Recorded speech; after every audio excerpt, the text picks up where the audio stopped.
why he sings, why he dances, why one of the cardinals of Congress has become a social media sensation. And Congressman Simpson proving that you're never too young or never too old to get into social media. You won't believe what you'll see on that story we published overnight, just like you won't believe what you'll hear from Jonathan Savage, who joins us live from London. They have a new leader. Does that mean anything? I don't know. We'll find out next. Good morning, sir. Take me to your new leader. Good morning. The new leader is Andy Burnham, and he has just held his first cabinet meeting. He's told the cabinet people need a sense that help is coming. He is repudiating the last 40 years of the economic model, essentially, of neoliberal economics. He is speaking in a way which suggests that he's going to move to the left in tone. He's talking about bringing essentials back under public control, rebuilding manufacturing, expanding council housing, ending homelessness, and giving power away from London to the regions. It all sounds quite drastic, quite dramatic. But at the same time, he is going to do some things which perhaps suggest he might be a bit more centrist. He is going to maintain a tough approach to immigration, and he's going to invest an awful lot of money in defence. The question is, where will that money come from? And that's where you come in. You're going to give him the money. Yeah, if I had spare $15 billion in my pocket, I'm sure I'd be more than delighted to help out. He has announced one plan already, and for a leftist, people might be surprised that it's a tax cut. He is removing a 5% tax on home energy bills. That's going down to zero from the 1st of October. It should save British people, the average household, about $60 a year, so it's not a massive amount of money. But he's going to find this money by scrapping a plan to bring in a digital identification scheme. He's bringing in some ideas which are expected to be quite popular. But early popularity is not going to be Andy Burnham's problem. It's going to be whether he can maintain this for the next 3 years and get another term out of it at the next election. Boy, you people go through politicians a lot. I don't know why people do it over there. I mean, and that's pretty tough where you guys like beat each other up and they go into the Thunderdome and Tina Turner's there and Mel Gibson as Mad Max. And it's British politics, very rough. It's not Tina Turner in the UK, it's Adele. That's who we've got in our Thunderdome. Whoa! All right. And it's not Mel Gibson. Who would it be? I don't know what British actors are known over there. Sean Connery, possibly? No, hold on. Before we go, and I'm sorry to interrupt you, I'm going to apologize in advance. It's your show. This show is owned by the Godless Corporation. If it were my show, I don't know what we'd be doing. But anyway, the death of Sam Neill happened last week. And I think I communicated to you while I was on vacation. You know, funny, when you're on vacation, I don't hear from you. Maybe you need to rest. Maybe you're not as engaged. Maybe you don't miss the daily competition that we thrive on here in the Potato Cartel. However, the death of Sam Neill, who died brokenhearted because you have not finished Riley Ace of Spies. True, I haven't finished Riley Ace of Spies. But what more motivation do I need than the tribute to the great Sam Neill, who was British born, wasn't he, Sam Neill? Am I right to say that? He was associated with New Zealand, but I'm just going to look him up. I think he was born in the UK, born in Northern Ireland, in fact. He was one of yours. Yeah, he well, was. Then again, don't tell that to Bobby Sands. But anyway. Well, that's a whole other argument. Yeah. I know. Well, look. Yes. Okay. That's my resolution. In memory of Sam Neill, I am going to finish Riley Ace of Spies this summer. And it might even happen when I take a vacation. If I ever take a vacation, you know me, I'm always here. You're never that. Yeah. You never leave. No, never leave. I never would, because no one else would have me. 6 days a week, you're available to us. Yeah. There's only 4 days of them I'm live. Well, we run you again on the weekends. Nobody else does that. Not your boy Mountsville, not Simon Diamond in Iowa, Florida, wherever he is. That's incredible. I did not know that. I'll have to work harder. I'll have to pull out more of the stops in order to justify this extra exposure. You're all we've got. That's they can't depend on me. You ran Ryan Schmelz out of town. That's why. You know, Schmelz, we ran that little jabroni. We ran him right to television. We said, Schmelz, you're not engaged. I love Schmelz. I'm a fan of his, but he's a little younger. And when Schmelz goes, half the time he go, what? I wasn't listening. I love you, Schmelz. It was just too much. I go, you got to go, bro. It hurt my because on his plate. I know, like his job, interacting with us. No, I love you guys, and I, with the exception of you, I usually just shut up and listen. However, Schmelzy, I'm sure Schmelzy will be hosting the Schmel Show on the Fox News Channel in a few years at 6 p.m., and I can say, I knew him when. Oh yeah, he'll be too big for the likes of us before too long. That is an absolute guarantee. Well, he won't be welcomed here, though. We'll hold out. Yeah, we know the truth. Do you have time for a couple serious issues, or do you have to bolt? It's up to you, obviously. Go for it. I have time. The latest in Ukraine and the reaction to the escalation in Iran, sir. Okay, let's start with Iran, because, things are escalating. We've had 10 consecutive days or nights of American attacks on Iran, including, it would appear, going after a city that hosts an underground missile storage location, going after military infrastructure near the Strait of Hormuz, an attempt to degrade Iran's ability to target shipping.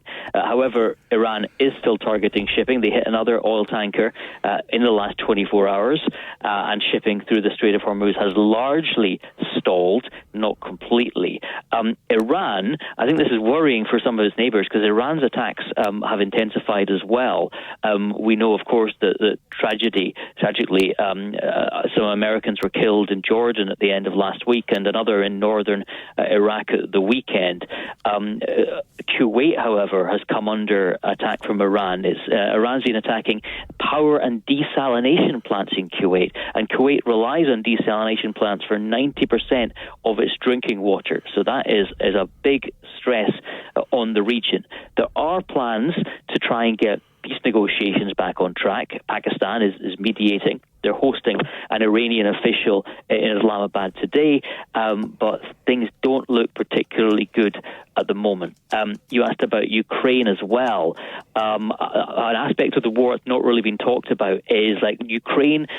Its economy obviously is totally shattered by the war. It's entirely a war economy, but they do have some income streams, one of which is by exporting goods through the Black Sea and a very narrow maritime channel. But Russia has been targeting cargo ships in recent days, and in one strike on a cargo ship near the Ukrainian city of Odessa, 10 people were killed.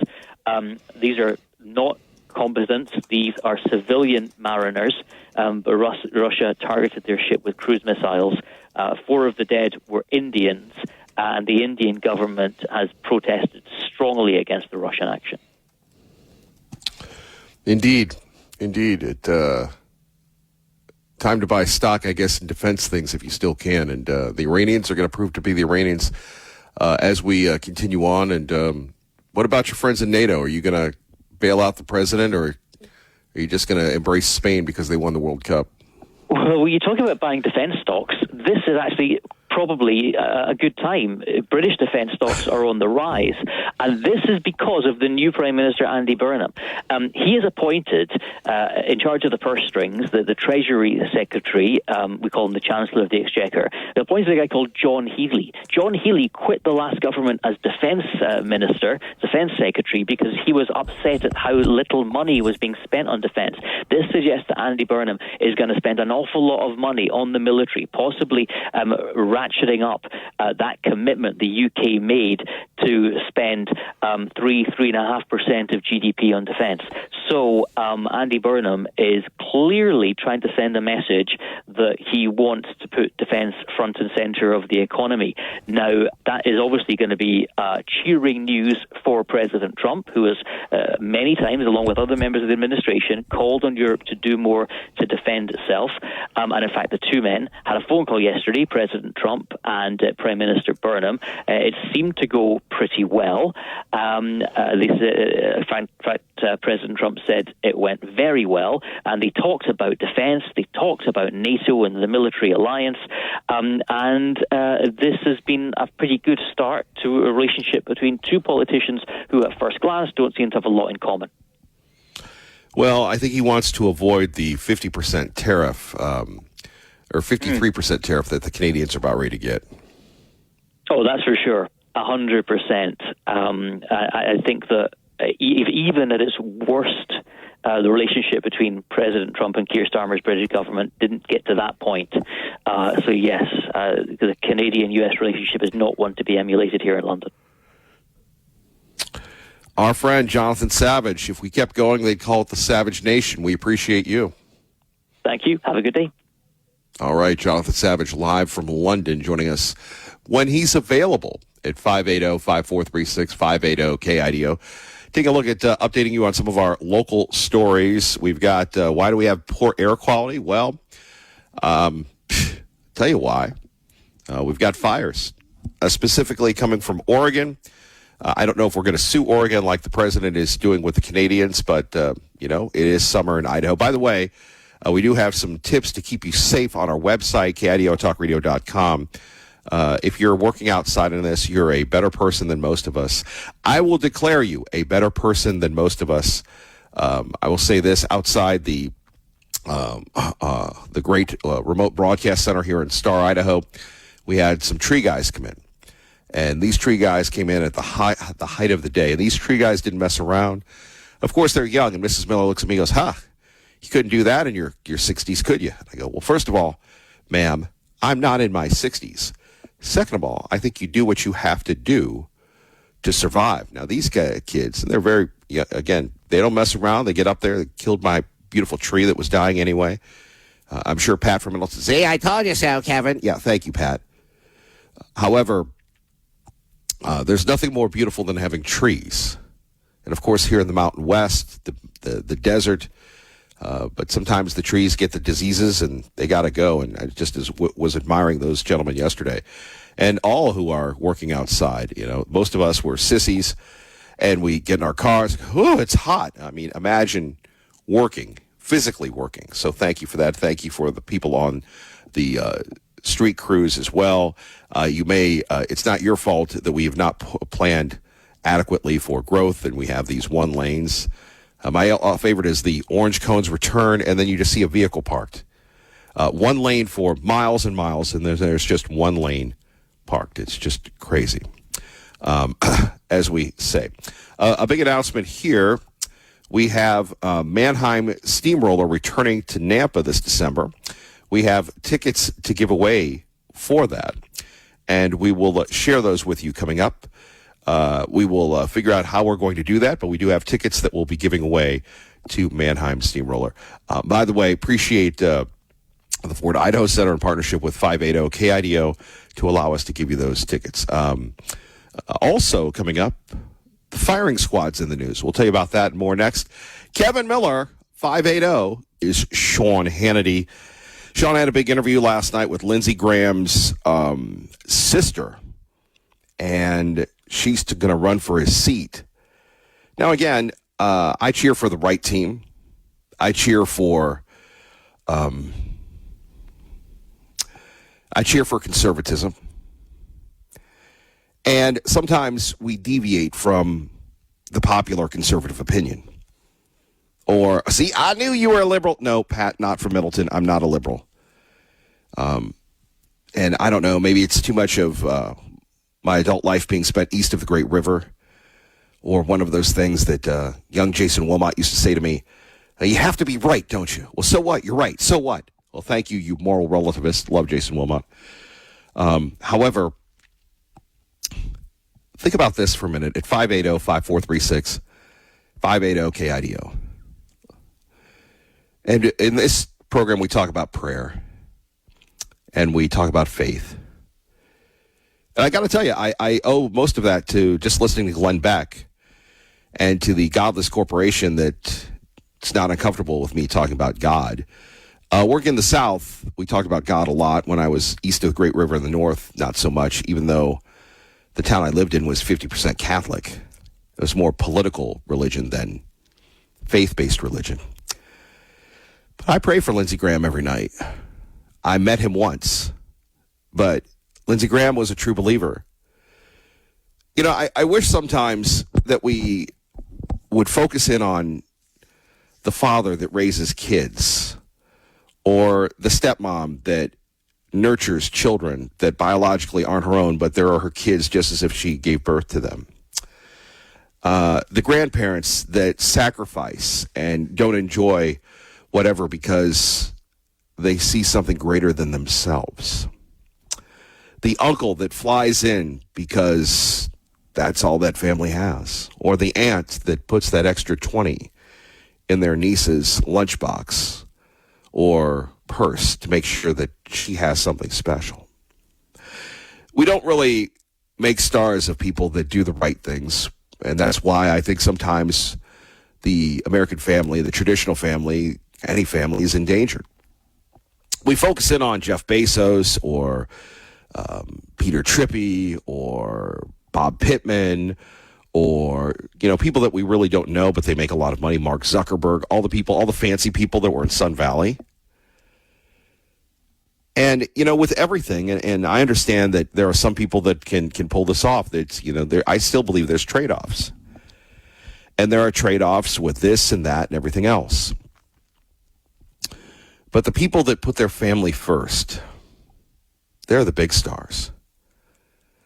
And, you know, there are many times in my life I would sit there and I'd study John Gruden, a football coach, or others, because I want to emulate their success. And for most of my life was this job. Then I met my wife, and she has continued to educate me and show me that there are other things to do. And as much as I love you, you have to have, and maybe some people don't, but Lindsey Graham's life was his job. His job was his identity. And that may sound great, but when you lose your job or your job is in danger, that's a lot of cortisol going through your veins. And now we have his beautiful sister, who was raised by Lindsey Graham, who now is being put up to take his seat. Now, she doesn't have a lot of political experience, but she loved and loves her brother, right? Loves and loves her brother. You could say her brother died for America. A patriot, a senator, he died for his country. He died for his state, literally. But in reality, what political experience does she have? Now, I guess you don't want Nancy Mason there. You don't want this person in there. You don't want that person in there. The president wants her in there. But is that a monarchy? Let's take a listen, courtesy of Hannity, that you'll catch today at 1 here on 580 KIDO, where we have Darlene Graham talking about Lindsey. I can't see it any other way. I just can't. I've thought and I've prayed, and he's worked so hard for so long. I can't just let that die. Right. And we understand that, and we acknowledge that, and that is great. However, on the other hand, I mean, it would be like, and we love plumbers, it would like be all of a sudden you're a plumber and then you're going to be a police officer. Two very entirely different skills. When I took over that agency, there were some challenges, to say the least. Sure. And in the past 7 years, I'm confident to say I turned that agency around. We're now a national model. Sure. And that is great and that is wonderful. However, she was there helping the Commission for the South Carolina Blind People.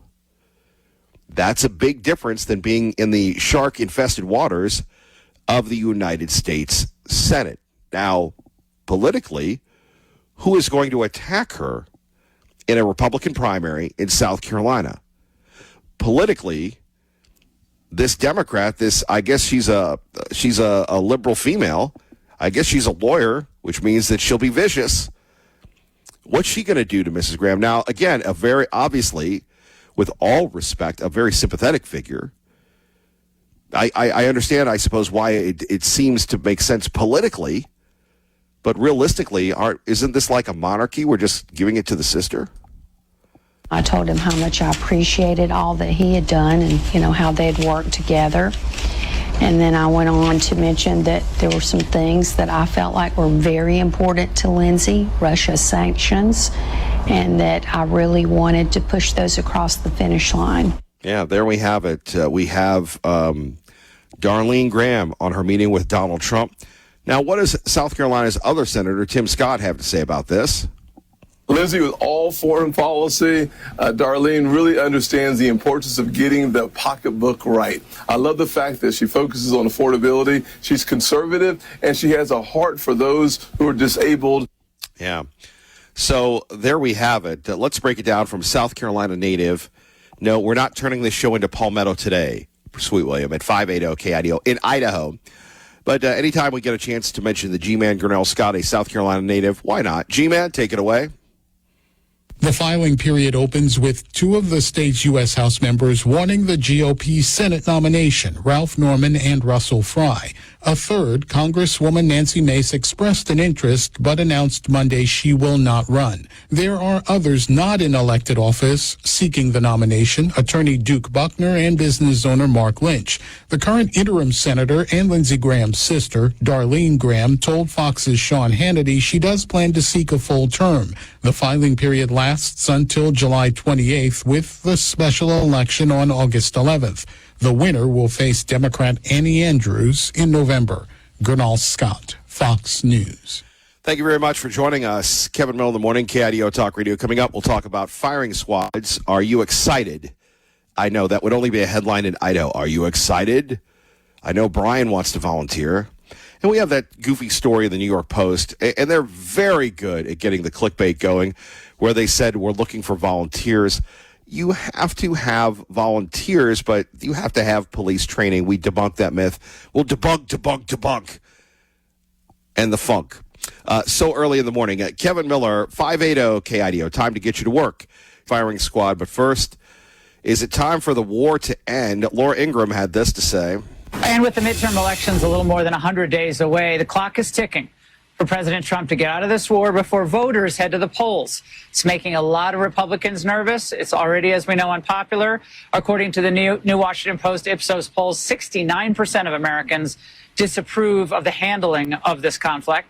Republicans cannot let this become an endless distraction, especially if they want to win in November.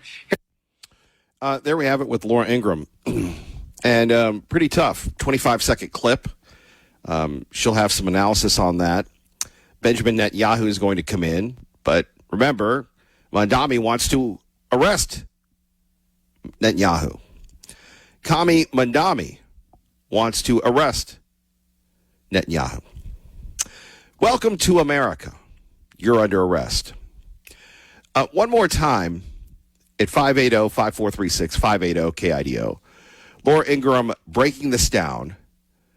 And we'd love to hear what you have to say about it, and I'll tell you what I have to say about it. Oh, well, it'll be very compelling, Kevin, as if we don't get your opinion enough. Maybe you could talk more about your failures in life. And with the midterm elections a little more than 100 days away, the clock is ticking for President Trump to get out of this war before voters head to the polls. It's making a lot of Republicans nervous. It's already, as we know, unpopular.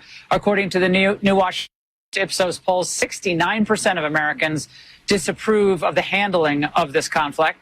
Republicans cannot let this become an endless distraction, especially if they want to win in November. Now, that's not CNN. That's not MSNBC. That's the big Fox.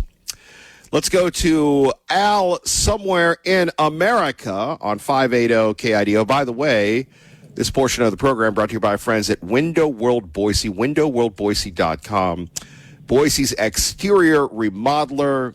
They install energy-efficient windows, doors, siding, and much, much more throughout the Treasure Valley. Call them now, 965-8766. That's 965-8766. Good morning, Al. Good morning. 69% of the intellectually challenged people in America don't approve. They don't even understand anything. who cares what they think? I mean, it's, and it's just symptomatic of this nation that there's just no depth of understanding. And I think Lindsey Graham is an example of that. Nice guy. I like him, basically, but he was in the Air Force. I was in before him because I was an enlisted guy, right? I started off as an enlisted guy, and then he was in there, but he was an attorney. Okay, he was a sophist, the whole attorney class, the whole legal victim grievance insurance industrial complex is parasitic. Okay, so we get these people who are sophists who don't really know anything of war. So Lindsey Graham was making all kinds of determinations. And, I could tell you, this guy didn't know anything about military history, nor did he know anything about military philosophy. Because you just don't get there unless you really, really take your time and effort to understand those things. And to me, it was evident that he really didn't have any understanding whatsoever of the balance of power, of military history and things like that, of predation. Look, war is a fact of life because predation is a fact of life. So you better be good at war, but the people don't understand this. And so, the West is a dead end group of nations, really. And, we could say that, America is in the process of winning the Darwin Award. Of course, the Darwin Award is for an individual who does something so stupid that he takes himself out of the gene pool. And so what we have now is America is so ignorant, okay, and so incapable mentally of doing the right thing that we're a dead end. The gene pool, the genes of the West are not going forward. They're truncated because the mental capacity has been truncated. And so, yeah, so this is where we're at. I hate to say it. You got the UK. I mean, that moron. Okay. Oh, yeah. All this socialism and all this other stuff. Well, look, the people don't understand, how the world works. And that's really the problem. And going forward, with this war, I mean, it's something that needed to happen. It's something that should have happened in a much, much better fashion. Okay, had we had people in our leadership positions who could recognize, like I did back in 2012, which is when I really started pounding the table about it, on KIDO back around 2017, about our hypersonic missiles and about understanding how our military needs to be structured in order to have, great outcomes. If we had hypersonic missiles, if we had drones and we had those types of things, we wouldn't be in the situation that we're in Iran right now. But the people don't understand. And so what do? They basically, the 69%, they continually elect people who have a mental deficit with regard to, military, governmental, and really legal aspects of our country and how we're actually failing so terribly. And, we have to look at, our economic system, the means to the end, right? All military, all everything, the means to the end is our economic, financial, and monetary system. And what do we know about it? It's in terrible shape because nobody understands Triffin's dilemma. They don't understand the Cantillon effect. They don't understand the greater fool theory. They don't understand exactly how the fractional reserve banking system creates money out of thin air. And then they wonder why a hamburger costs $12, right? So what we have to do is get our minds back to understanding where the rubber meets the road. But I don't think that's going to happen because everybody is really just all about Epicureanism. Oh, hey, give me mine right now. Okay, they don't understand that, give me mine right now. Okay, means, Al, yeah, we love you. Yeah. We love your passion. Go ahead. And once again, we've devolved into America stinks, we're all idiots. Now, You're wrong. I didn't say that. hold on. I said hold America on. is ignorant. America is ignorant. Al. Go ahead. May I jump in for 2 seconds, please? Certainly. For the greater good, sir. Absolutely. So, Al, I'm not going to disagree with you because I have opined about the lack of critical thinking skills. I've opined now there's a new book out saying reading is dead. I look at how people go to social media as if it's their new gold, if you will. So how do we bring it back? And I'm not saying the way you and I were raised, but I'm talking about how do you sell it? How do you sell it to the TikTok generation?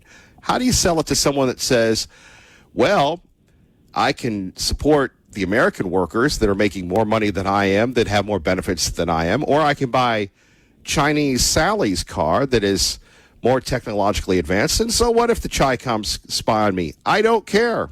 How do you sell it to the younger generation? Well, Kevin, I think history tells us that, we really are not going to be able to. I mean, as much as we possibly can, I think we need to try. And that's really what I'm doing here on KIDO, really. Honestly, hopefully, people will think a little bit. And it's dialogue, okay? Dialogue's it. But, I mean, I think the chances of us really, getting it going in the right direction are relatively slim because I think, it really takes like some type of a catastrophe, I hate to say it, to really get people out of their comfort zone. And unfortunately, I think there could be a catastrophe, with regard to crude oil, okay, because I don't think people really understand what it means when you switch from a barrel of oil chasing a buyer to a buyer chasing a barrel of oil. Okay, I mean, that is a unbelievable increase. I want you to, Al, back to, let me take a break from the Al soliloquies here for a moment. Address what Laura Ingraham said. Now, Laura Ingraham, look, she clerked under Clarence Thomas, went to Dartmouth, very bright, but she's even yapping about you need to finish this war before the midterms. As Admiral Stavridis says, the enemy has a say in this.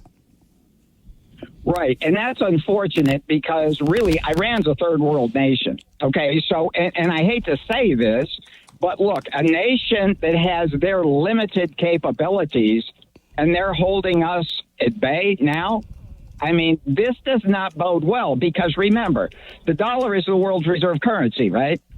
And where does the dollar gain its strength? From the military power of the United States.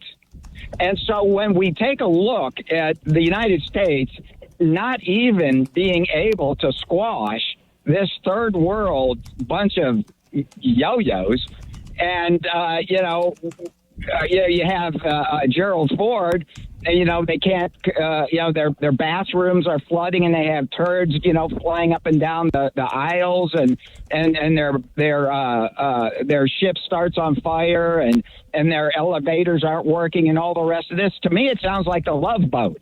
Okay, to me, it sounds like we compromised our military. To me, it sounds like what we've done is we've created a DEI military where everybody loves to dress up in their little uniforms and do their bureaucratic little power games. But, when the rubber hits the road, do we have hypersonic missiles? When the rubber hits the road, do we have the ability to do things? No, because it's all these lawyers. It's all these attorneys. We can't create anything. It's all rentier, right?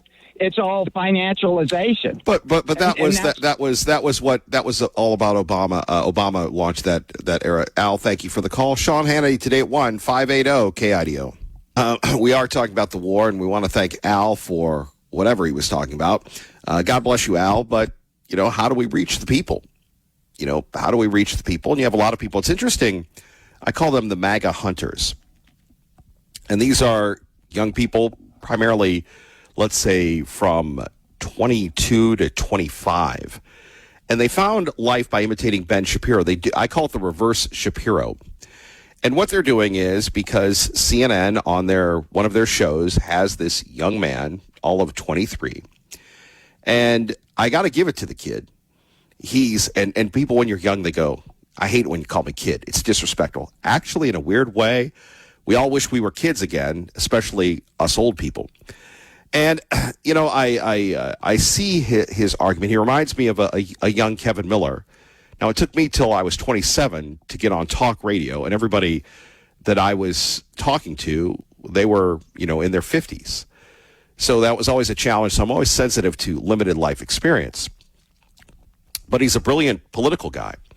And they'll say, look, gas prices are high. This Trump is this, this, and this. And then they tease someone emotionally to get them to react emotionally to this. But these MAGA hunters go on and they provoke and they attack and they, you know, it's the new thing on social media to, you know, do the reverse Ben Shapiro. Well, they go, well, tell me how it's good. Tell me how it's, and they never really get the right argument, the right point, if you will.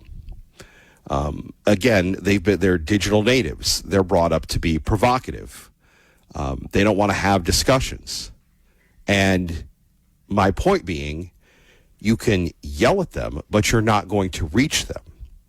And we need to find a way to make reading cool again. And some Generation Z people, they're buying CDs, or maybe it's Generation Alpha people, because they want that physical thing to hold like all of us had. So if you buy a CD or a DVD, you don't have to worry about your subscription running out. You just sit back and you have that forever. And that's what most of us grew up on.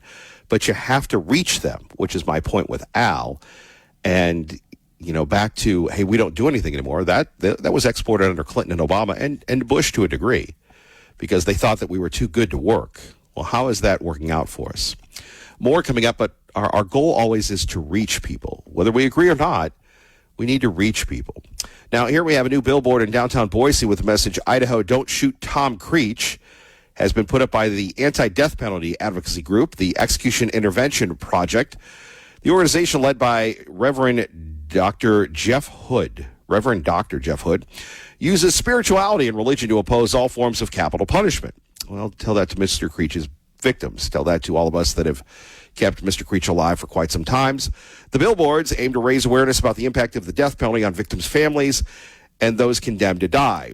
Hood, who has witnessed 12 executions, highlights the brutality of the firing squad method and the disconnect between public perception and the reality of carrying out executions. Idaho recently made the firing squad its primary method of execution. I'm sure if and when the firing squad happens, the national media will descend upon us and talk about, oh, these people in Idaho, they're so brutal, they're so this, they're so that. You know, is there a humane way to die? We'll tell that to the guy that was killed on the Greenbelt, murdered. Is there a humane way to execute a killer? Or, and I know we're people of faith, or do you give them the sauce? Do you make it so horrific, even though that goes against cruel and unusual punishment, that it serves as a reminder you don't want to end up like Mr. Creech? Now, I would argue, through no fault of the state of Idaho, didn't they give him the lethal injection a few times and it didn't work? Didn't they try to get him and they couldn't get him because they couldn't find a vein? Which, I mean, I could relate to. If you're a hard poke, you're a hard poke. You talk about going through the being scared to die, and then all of a sudden you don't die. And Mr. Creech, he's been on death row for how many years? And I don't know if we're going to have the intrepid reporters, if there are any left, that will go interview Mr. Creech again. But quite frankly, what about the victims' families? What about the survivors of Mr. Creech's killings that he was convicted of in our legal system? You know, again, the billboards there, don't shoot Tom Creech. Well, I think that ship has passed. And what is more humane? You know, I remember meeting Fred Goldman a couple years after the O.J. Simpson trial. And if you've ever been involved in victims, you see it. They never forget their loved ones. And that's what we should think about, the victims here. Let's get you to work safely and on time at 580 KIDO. Time for traffic. Those of you that are working, a lot of people on vacation. Wouldn't that be nice? Oh, I just got back from vacation. Good morning, Dave. Good morning, Kevin. From the Idaho Pizza Company studio, traffic on the freeway is still running really heavy because of an accident up at the 10-mile on-ramp, backing traffic up into Canyon County. And now Franklin and Victory side roads, they are getting crowded as well. Finson Lumber is your cedar factory outlet, saving you up to 70% off the big box stores. Now in Kuna and online at finsonlumber.com. I'm Dave Burnett. That's your traffic now on KIDO.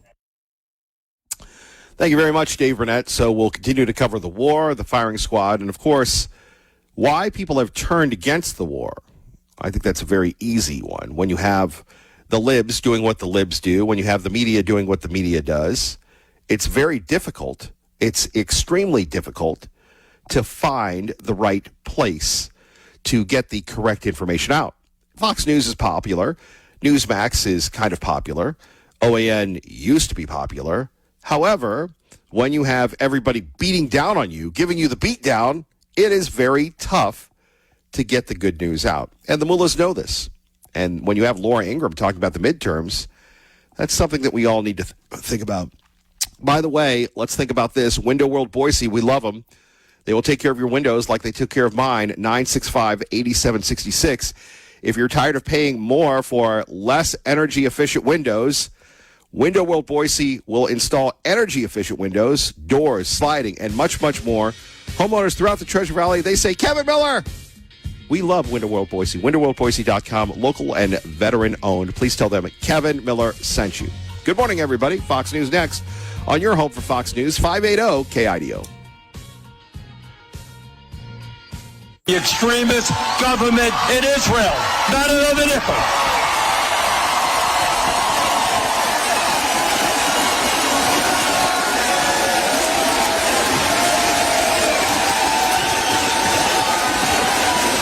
Now, AIPAC may not like that, but that is what the American people want. They want us to invest in education, child care, not in the Netanyahu government.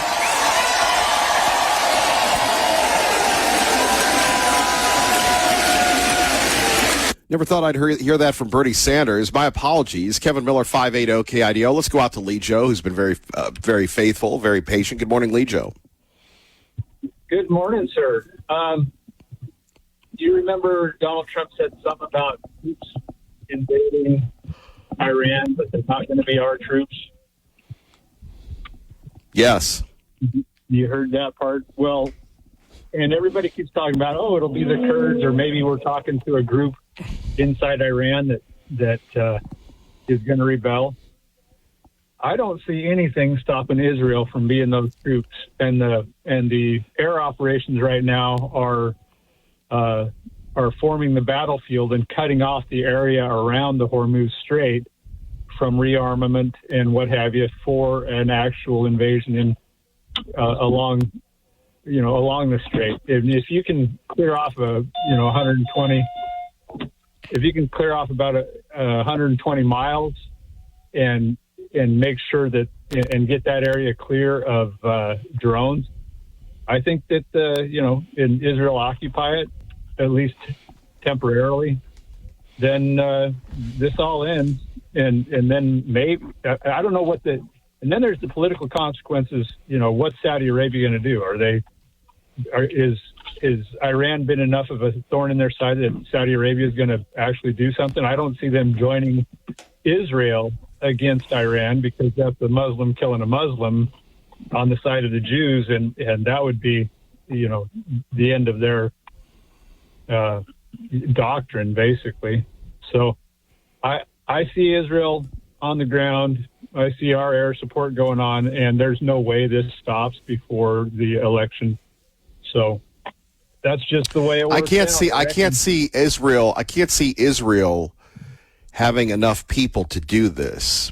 They're very good at fighting in their own neighborhood. I can't see them having the wherewithal and everything else to be able to invade Iran and be able to defend themselves against Hezbollah and Hamas and gosh knows whoever else. They don't have the horses. Well, they're going after the root of the tree. and Hezbollah and the others degrade when Iran stops supporting them, and and militarily you don't need as many troops on the ground if you have the capability of air superiority, and if you're bombing everything that moves. And then that goes to the next question. Okay, Israel has nukes, and sure, they would only use them in self-defense, but on the other hand, are we sure they would only use them in self-defense? That's the question. How many years have they put up with what they put up with? And would anybody else tolerate what they've nobody would. So at some point, does this go nuclear? And then is World War III going to start anyway? That's what I want to know. And they hit the Chinese resupplies. The Chinese resupply. Have you ever been right about something, but people don't support you? Well, yeah, you have been. I think there comes a point where you care if I give you a personal story real quick? Go for it. Okay, because I think the analogy fits. I look at when I was in Raleigh, I was part of a multi-million-dollar successful radio operation. I had a staff of 30. It was a different time. And when I came in, everything was below standards. And what Al doesn't understand is there's the world and then there's the real world where you have people that may or may not be making a lot of money, but they do it because they love it, and they're not easily replaced and replicated. And you have to get out the good and the bad and all that. And if you're against everything, what are you for? And I can remember one of the guys that hired me actually moved to tears because he loved that station so much and he loved what I did so much, but he couldn't get over how ruthless I was in dealing with people. And that's really where we're at with President Trump.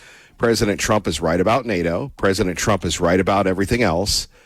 But the bottom line here is you have people in Europe, kind of like Jim and Star, that voted for him, but they're tired of being treated like garbage. They're tired of the tariffs. They're tired of the threats. And they go, all right, tough guy, you go ahead and go for it. I think that's where we are. And we have this existential threat that has never been weaker, but there's no buy-in. And the world we live in today, sir, it's not the world you and I grew up in where people tell you what to do and you go, yes, sir, charge. It's you got to have buy-in. Am I off base on this, or what do you think? Yeah, I think you're right. And Iran is a catch-22.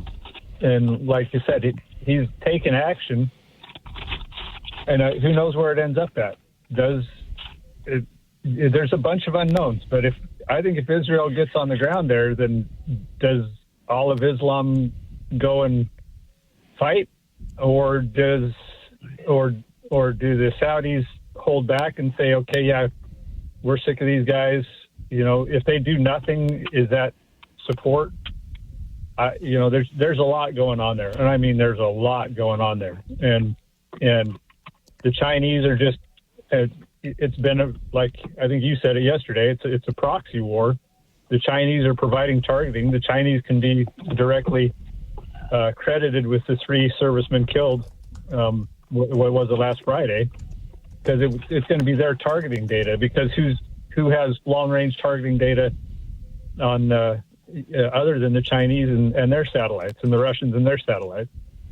So we're going to fight this proxy war, or it's going to escalate.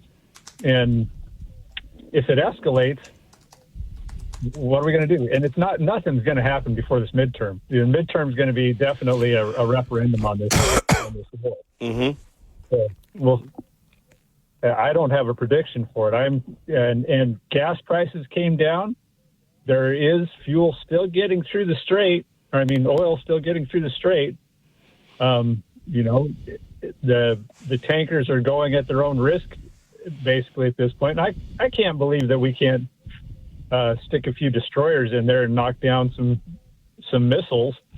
Why are we afraid to own the Strait of Hormuz? Well, it's a it's a short flight for a missile from the bank, but that's part of what this shaping operation is going to be. If we own 120 miles into Iran from the Strait of Hormuz, then they don't have anything that can effectively target us or find a ship or what have you. And it's just a matter of, I think Israel has enough troops to own 120 miles of Iran. Not all of Iran, but I think. Yeah, but remember, the enemy has a say in this. So if I'm the Iranians, and let's say a quarter of Israel's troops are storming the beaches, A, I'm not going to make that very comfortable for them. And B, I'm going to tell the Houthis, the Shmooties, and the Blowfish, now is the time to destroy Israel. And let's face it, Donald Trump, between Israel's my friend and telling Bibi to shut the heck up, is not Mr. Reliable. Well, the United States has never been a Mr. Reliable ally, ever. We always leave anymore. So, that the Israelis are going to have to factor that in. When will the United States abandon you? It's what we do, except for World War II. So it's problem after problem. But I think we can. I think we can secure the Strait of Hormuz on basically a permanent basis, and I think Israel has the will to do that and the capability. And the other thing is that our generals are trying to do the same thing they did in World War II. Oh, we can win this by air power. That's never, ever, ever, ever, ever worked. There will have to be boots on the ground to implement something. Now, if there's 120 miles around the Strait of Hormuz that's Israeli controlled, does that give the insurgency in Iran some capability to have a launching point? Is there an insurgency in Iran? Yeah, but here's the other one. People in America, they don't like, some of them, you just heard Bernie, they don't like the Jewish people anymore, and they don't like this war. Where's the buy-in here? You're missing the buy-in. I agree, and that's what, and that was supposed to be what the War Powers Act was. We were supposed to give, there's supposed to be some kind of a vote that confirms that, okay, Donald Trump, go ahead and do this, and Trump's crushed it. That vote's not happening. So, again, the power of the executive branch is way out of line with the other branches. And it's since we started doing these random executive orders for everything, and that becomes the law. So Trump's exercising this supreme power that he has. So, yes, we have king-like powers in the presidency. This is one of the results of it. There's no buy-in. There's no say by Congress. The head of the military is doing the head of the military stuff. Lee Joe, thank you for the call. We go to Brian. Brian, good morning. You're on 580 KIDO. Thank you for your patience. Oh, you're going to make me follow my dear, dear, distant cousin Lee Joe, huh? The guy that accused me of being a bootlicker. Well, I don't know if I'm a bootlicker, Kevin, but I sure am not a scum sucker. And that applies to what you talked about earlier. Kevin, I'm out. I'm not a post-certified police officer, so I can't be on the death squad. Here's really? The facts that, yeah, you have to be a post-certified police officer or retired, and you have to be able to shoot a .308 semi-automatic. I think it's a SIG rifle, and you have to score 100% at 10 yards. Now, I just want you to think how ridiculous this is, Kevin. A .308 shooting 110 grain VMAX is like a varmint bullet that dumps all this energy at a heart. So make your hand into a fist and put it in your chest and realize how big that is at 10 yards. Kevin, with a comparable rifle, I could do that at 900 yards.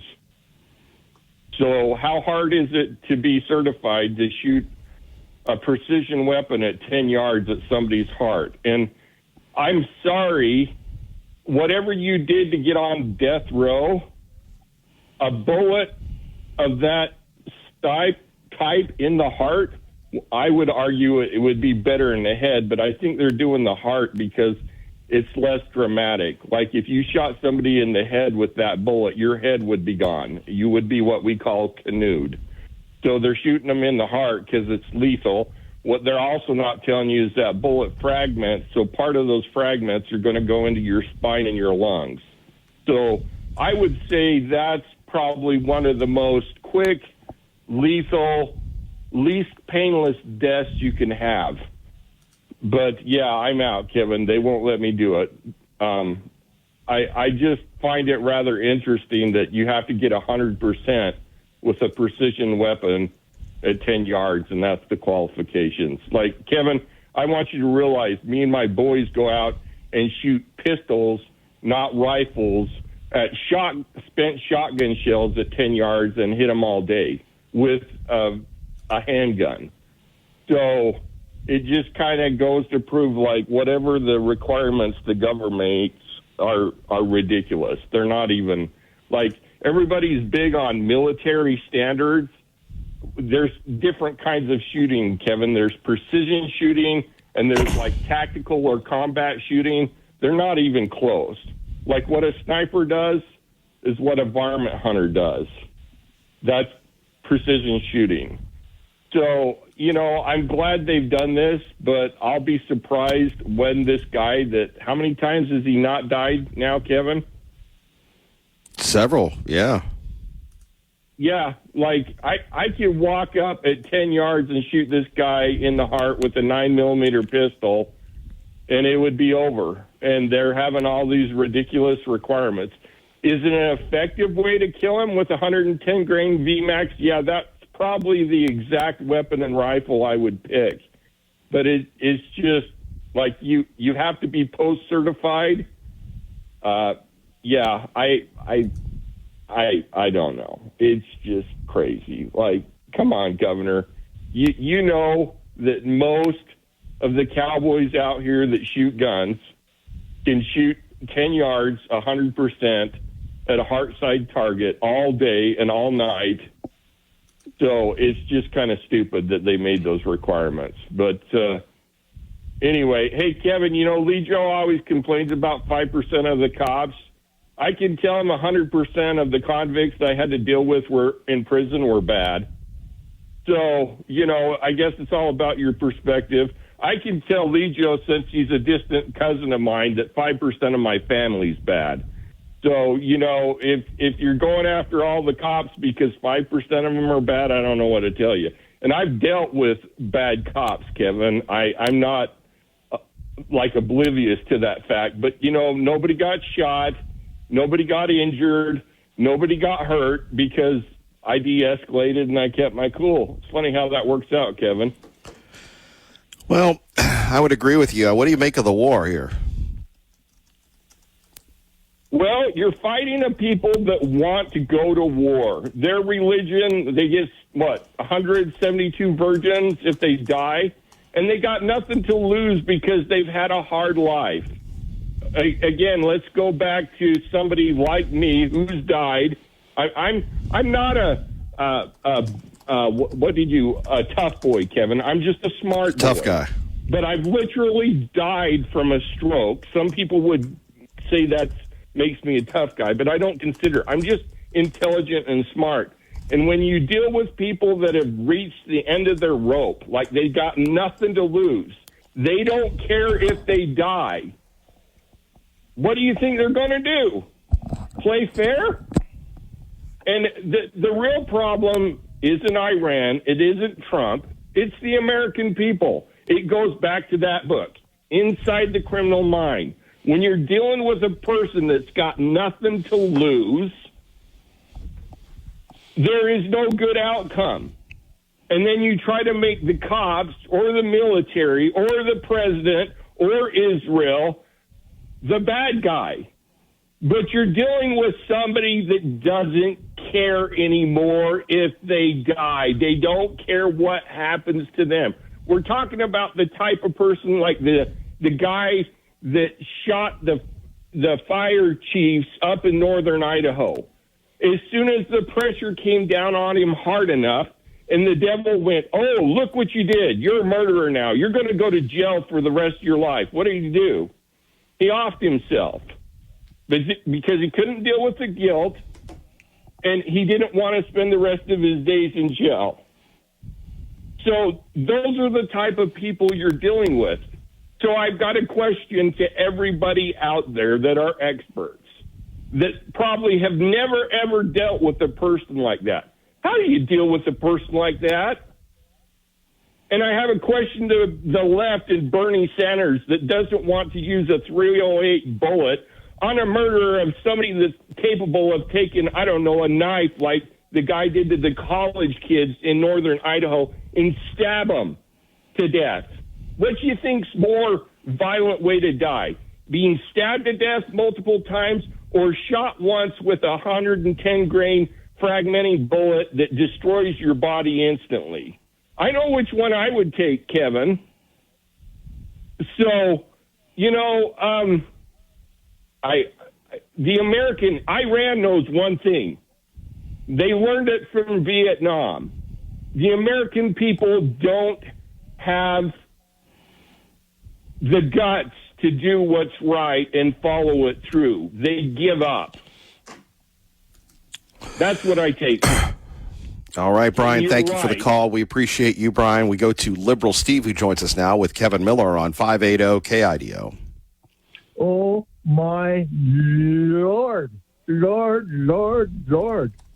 I think every caller, is your brain made of cotton candy? Thing with Brian and the Emmett weirdo. Come on. What now? What's going to happen now, Kevin? What if Ukraine settled and Russia settled and they were good neighbors? What if Iran said, okay, we give up and we give up, everybody's cool and blah, blah. What if Israel said, okay, we're going to stop genocide in Gaza, we're going to stop killing everybody and what if all the gangsters and the cartel and the pedophiles and what if they all just stop doing what they're doing? What would we do? Who would we make the enemy now? South America, the Congo, everything stops. Everybody loves one another. Well, do you love one another? Do you love? No, I don't love at all. You know why, Kevin? I was going to say, do you love yourself? But I didn't really want to go there.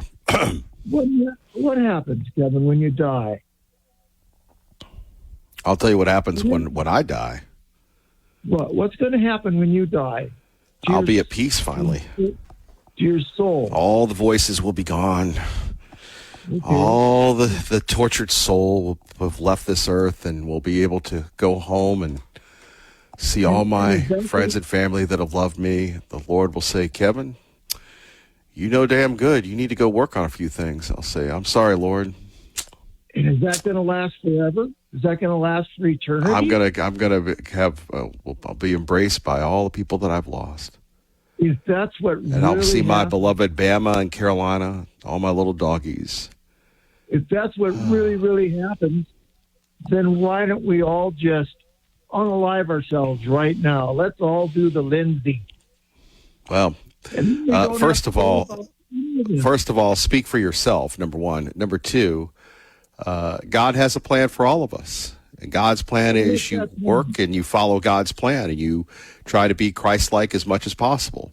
Now, I don't know if you're, you try to be like the orb that you've come from, or you're the hybrid this, or you're the shimmy that, but, we pray for you.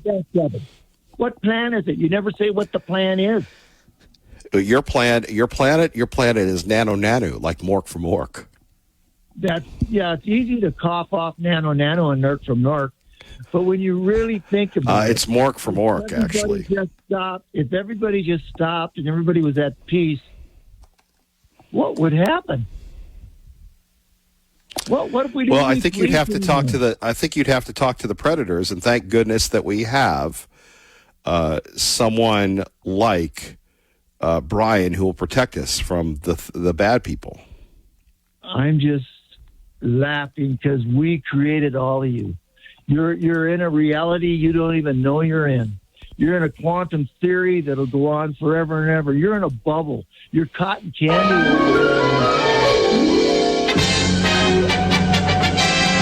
Nanu. And now Dr. Phil wants to get in and try and make money on us. Oh, Nanu.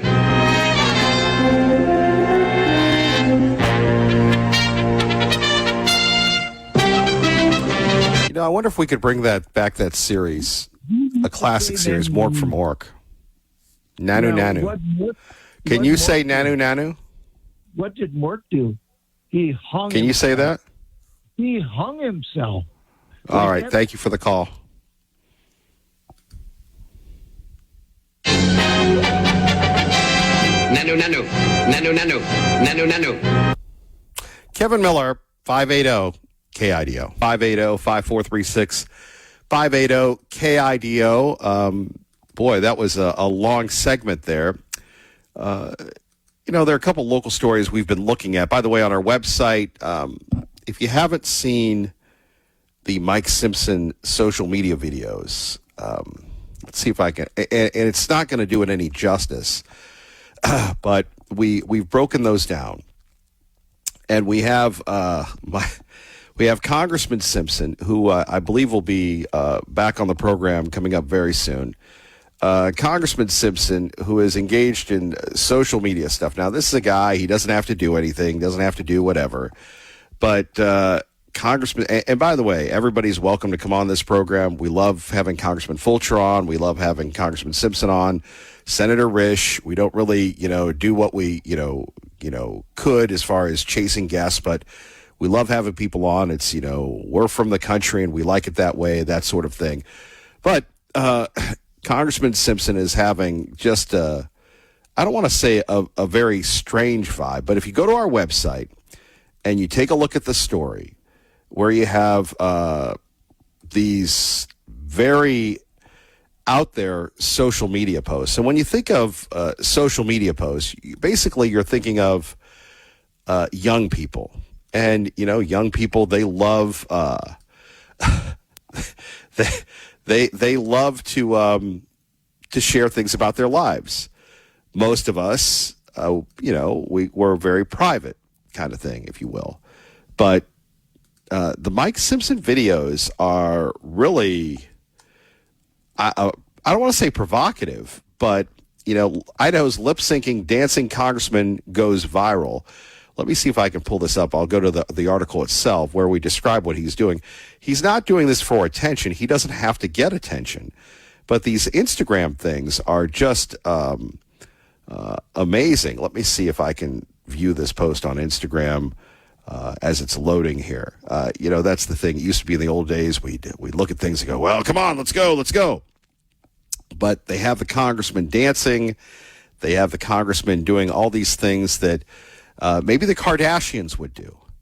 But truly, it is something that you need to take a look at. Also, coming up, Dave Petzo hasn't been good for the AI market lately.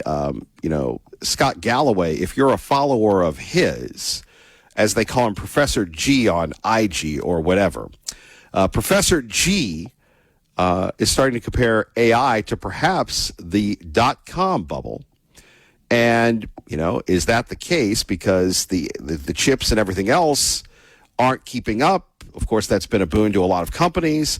However, we have seen a little softening in that. So we'll talk a little bit more with Dave Petzo. And, of course, the general economy as oil prices now are going up and up and up. A lot going on as we move along. Don't forget, by the way, back to what Bernie Sanders says. We'll bring this up as well. Let's not give one nickel more of U.S. taxpayers to the extremist government in Israel. Not another nickel.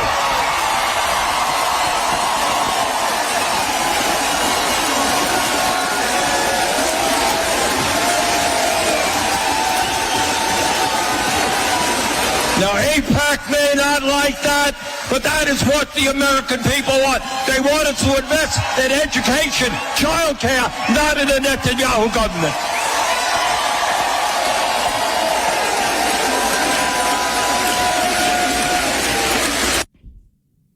I believe Bernie Sanders is Jewish, by the way. 580 KIDO traffic. Appreciate your friendship here in the Gem State. We like to have friends, even friends that are aliens. Phone numbers here, 580-5436, 580-KIDO. Internationally, it ain't looking good for the Canadians. If you're going to go to Canada, better go there soon. The Canadian Conservative Party faces a political balancing act following a 50% tariff imposed by President Trump. With leader Pierre Poilievre navigating internal warnings about uncritical support for the U.S. administration. The crisis escalated when President Trump levied tariffs on Canadian goods, dismantling the USMCA framework. The Prime Minister accuses Prime Minister Carney of mishandling the situation, but conservative intellectuals caution against abandoning defense of the Canadian economy for political gain. The situation highlights the risks of cheering for foreign economic pressure against domestic rivals, as seen in the U.S.-Canadian trade dispute, and its implications for global opposition parties. Ouch. Here we have Joe Biden. You remember him? Hi, I'm Joe Biden. By the way, is it me or is this air just unusually healthy? Hold on, non-COVID cough. Time to get those filters checked, everybody. And by the way, I will tell you this, that this is just a public service announcement. And the public service announcement is I would be proactive with my HVAC unit because no one wants to be calling the repair people and they can go, I can get there in 5 days. Nothing wrong with the great people that advertise on our wonderful station. And by the way, this station is the station where you have people that live in homes, that rent homes, that own homes, that perhaps own properties. So you're reaching the right people. That's not the Godless Corporation saying to say this. It's true. So if I were you and me, I'm trying to do that as well. Have somebody do some preventive maintenance to make sure that air conditioner runs, because the next 6 weeks probably going to be pretty brutal for all of us. Like Joe Biden. Joe Biden, here we have it. Here's one. Here's the headline. Oh, boy. New D.C. Circuit Court ruling just made Joe Biden's life so much harder. Hint, hint, the Her interview. A federal court of appeals has denied Joe Biden's request to block the release of his audio recordings and transcripts of his interviews with his ghostwriter. Ghostwriter in the sky. Gotcha, ghostwriter. The court found a substantial public interest in disclosing the material with redactions to protect Biden's privacy. Everything's going to be redacted. Everything is about projection with the media. They go after our president, President Trump, and they say, well, he's mentally unstable. He's this, that, and the other. You remember Joe? Joe was ruled mentally incompetent, that he couldn't stand trial because no jury would convict him because he was an nincompoop. Now, Joe Biden, you can take a look at his 4 years. He was either incompetent or complicit in the destruction of America. That's really what it comes down to. He was either complicit or incompetent. The court found a substantial public interest. The recordings were obtained by special counsel Robert Hur, who, by the way, said, we're not going to prosecute because of Joe. We're not going to release these things. Well, Joe all of a sudden is fighting their release because they're going to be incredibly embarrassing. And Joe has another book coming out. I mean, really, how many people are going to buy the Bidens? It's got to be tough. And, we tend to look at political figures sometimes as not being real people. But it's tough when you get Caesared. You know what happens with Caesar. Caesar's in the Senate, and all of a sudden, Brutus, Schmutus, Cassius, Massius, and everyone else, they turn on him and they put the boots to him. They give him the knife. Nobody likes to get the knife. Nobody likes to give the knife. Well, some people do. But I take a look at what's happening here with Joe Biden. Obama didn't like him. Hillary Clinton didn't like him. They hated Bernie so much they gave it to Joe. The media doesn't like him. And this is the end. Look, again, I'm not grandstanding or whatever. I met Joe Biden once. There are a couple of weird things in my life that are kind of strange. But it was Washington, D.C. I believe it was the last year that radio and records existed. And my station that I ran, WPTF, We Protect the Family, in Raleigh, North Carolina, I was the morning guy and boss there, which means I was responsible for everything. And we were honored as Station of the Year. It was myself, Daryl Parks, WLW, Neil Larimore, KCMO in Kansas City, or KCMBZ or whatever, in Kansas City. Peter Thiel was looking for a job. And we were all at the table, and Daryl wins because Daryl always wins. And then I'm out in the lobby stumbling around, whether it's imposter syndrome or I'm just very shy in public. There's Joe Biden, like, talking to anybody that would talk to him. And it was like 3 or 4 people. And I just went and said, hey, man, there's Joe Biden. And he was coherent. He was good. And then he just stayed on the branch too long. He's like that man or woman that, you know, they stay on the single market too long, and then the fruit goes bad. Let's go to the phones. Ron Grant joins us now. Paid for by Ron Grant, your safer money specialist. And the return of Ron. Good morning, Ron. And the return of Kevin. Good morning, Kevin. How you doing, buddy? Well, you know, it's funny. All I wanted to do, because the last several years, I've always had an issue right before I went on vacation. So my whole goal for this year was, and Ron, you know this, you and I have worked together for years. I just wanted to, I'm one of those guys when people go, hey, what's going on? And then they go, oh, I don't really want to hear about that stuff. And so I make it to my vacation, and then it's like, well, I made it, and I'm back, and it's like, what about the rest of the year? So that's how I'm doing. Of course, I was very thankful that I had money to go on vacation, and that's where you come in, you little whipper. Yes, sir. We want to make sure you have money, Kevin, because it's important. You know, most people, Kevin, work 30, 35 years to enjoy their dream, their retirement dream about having money to take care of their family with. And most of the people today are going to outlive their money for 3 reasons. Number 1, they didn't start early enough. Number 2, they didn't put enough away. But number 3, the habitual offender, they stayed in risk too long. And what do we know about risk? Stocks, bonds, mutual funds, variable annuities, ETFs, GLDs, all that stuff. You know, my clients and I sleep at night knowing that we can't lose our principal and we can't lose our gains. But most importantly, my clients and I have a lifetime income that we can't outlive out of the Wall Street casino. And if we're married, when one spouse passes, the other spouse gets that income for the rest of their life. And then when they pass, whatever's left goes to the beneficiaries. It's so important, Kevin, in today's society to have an income source that you can't outlive. Mailbox money, I like to call it. 17 years ago, I coined that phrase. Go to your mailbox, pick up a check for life. Ron, how can people get a hold of you to have a discussion? Well, I put together an educational website, Kevin, many years ago. It's got articles to read. There's videos there that you can take a look at. There's even a book that you can download, 10 Things to Know About Retirement Income. And that's safermoneyspecialist.com. But, you know, let's have a phone conversation right here in the Treasure Valley about how you can have a guaranteed income that you can't outlive with zero stock market risk. Most importantly, Kevin, legacy protection for your family. And that number is 208-660-1372. Ron Grant, we always appreciate you. Thank you.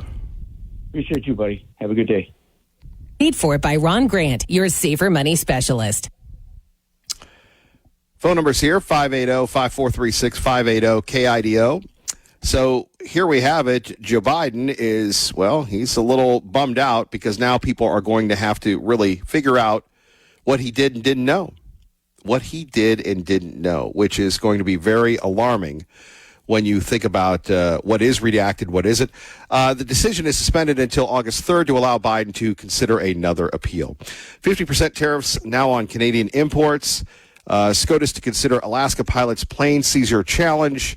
And let's see, other national stories. Yes, we are still at war with the Iranians. Kind of crazy when you think about the Iranians and where we are and their issues. Statewide, not a lot really going on. Again, I think we're going to continue to have that showdown between leadership in Boise and the state of Idaho, and we'll see whether that plays out in the Boise mayor's election. On our website, KIDOtalkradio.com, how to survive the heat. And another appeal from our friends Kevin Miller and everyone else, please don't leave your kids and pets in the car, right? I know sometimes we get distracted. I know sometimes we get full of ourselves. Whether it's cortisol, whether it's cholesterol, whether it's getting distracted. I'm a big fan of leaving the pets at home. I'm a big fan of, even if you have outdoor pets, just bring them in, man. If you have kids, take them with you. Remember, what was it, last year, 2 years ago, where child was lost, pets are lost? Please don't do that. Please, please. Coming up next, a member of Congress has a non-complimentary comparison of President Trump to Vladimir Putin and, get this, King George. Really? Ha! What will they say next? Let's find out together. Kevin Miller, 580 KIDO. Up, Sweet William. All right, let's play it. This is a guy who, well, I think he's married to Christine Amanpour. Let's pledge to each other our lives, our property, our sacred honor in order to make it happen. Because for all of history, humanity suffered under a system where the rulers were always like King George or Vladimir Putin or Donald Trump. That's not some exceptional, aberrational thing. That's the way societies have always worked. Boo, Jamie Raskin. Boo, boo, boo. Let's go to AJ in Caldwell with Kevin Miller at 580 KIDO. What up, AJ? Just hanging in this world. Good to talk to you, Kevin. Hey, Lee Joe's comments, he always seems to tend to say, well, if things aren't going perfect, well, they're bad. Or what Donald Trump is doing is, short-sighted, what have you. And I don't think that he understands that, when you have a socialist party that is basically the Democratic Party that you're fighting, that doesn't support things simply so they can maintain power, not necessarily to do what's right for America or to save our neighboring countries and allies. It's only for them. They just want to get in power because once they tip that scale and we do become a completely socialistic country, the odds of turning it back is going to end up in a civil war here in this country. That's the only way we'll get it back. And I think what Trump is doing is using the Wars Act to be able to executive power by doing it that way is the best way. Imagine if he did go to Congress and try to call this a legitimate war, where we'd still be arguing about it. It would never happen. Well, then, if that's the case, then why do we have Republicans? Yeah, there's true. Republicans, there are some Republicans, and there's squishy ones that are on that side that keep causing problems. But, I mean, at the end of the day, they're still far better than what we have on the Democratic side of the aisle. But just imagine if 2 or 3 Democrats did what they were supposed to do and stop this garbage that's going out to media and Trump bad about everything. And then we're finding out more and more as we uncover what really happened in the elections and what have you. All of his complaints have been true. So I don't know. It surprises me that people are just so short-sighted. I don't think Democrats use the brain. I really don't. I think they just have a tendency to say, here's that one-trick pony. I'm going to just keep repeating that. And everyone's going to believe it. And unfortunately, they're foolish enough to do so. So I don't know, Kevin. What do you think? Well, I think, again, there's, and it's very easy to say the president should be more charming. The president, by all rights, they tried to kill him twice. Who knows how many more times they've tried to kill him that we don't know about. Yeah. They've tried to destroy him fiscally, legally, politically. I'm trying to think of any other ways that they've tried to kill him, figuratively and literally. So obviously there's a lot of anger. And look, we're all people of faith, and maybe Donald Trump has had that deathbed conversion, but you're in a courtroom in Manhattan. They're prosecuting you under laws that don't exist because they brought them back because it expired. You have a judge that's against you. And you have the guy that tries people at The Hague. He's going to get you, too. You've got Fannie down in Atlanta. And it ain't looking good for him, and yet he prevailed. That ain't luck. That's the Lord. AJ, God bless, got to run. Kevin Miller, Window World Boise, windowworldboise.com. They have thankfully brought you this hour of the program. Fox News on your home for Fox News, 580 KIDO. Good morning. 580 KIDO, out to our great friend Dave Petso, host of Money Matters. 75 years on KIDO Talk Radio, still going strong. Dave, good to have you with us.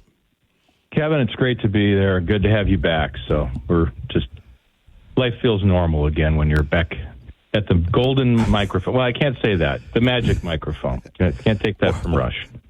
More like the aluminum microphone, the way things are going around here. But I appreciate the segment, the sentiment, yes. We start with, this is the new Kevin Miller. So we're going to let Dave Petso go. But I'm locked and loaded, pulled freshly from your beloved Wall Street Journal. But we have you on, and then it would be a crime not to let you speak about what you've been covering. So anything that you would like to share and start with, sir? Kevin, I will start with something, actually. This is such an interesting time for the markets, for the world. It's a swirl, and I know everybody's confused. We all are. How's the market up when we've got war, when we've got tariffs, we've got inflation, we've got the elections, name it. It just feels chaotic as heck.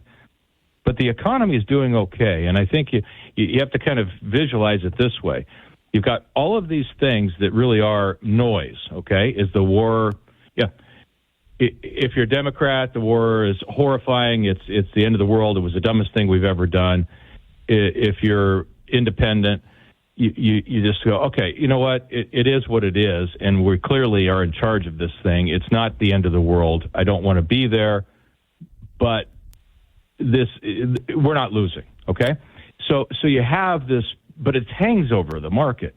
The tariffs hang over the market. Inflation is still not quite nipped down, and yet the market is at all-time highs. And that's because of AI profits, and we're seeing that. So we'll keep your eye on what's going on with the profits right now, because earnings announcements are coming out big time this week and the next couple of weeks too.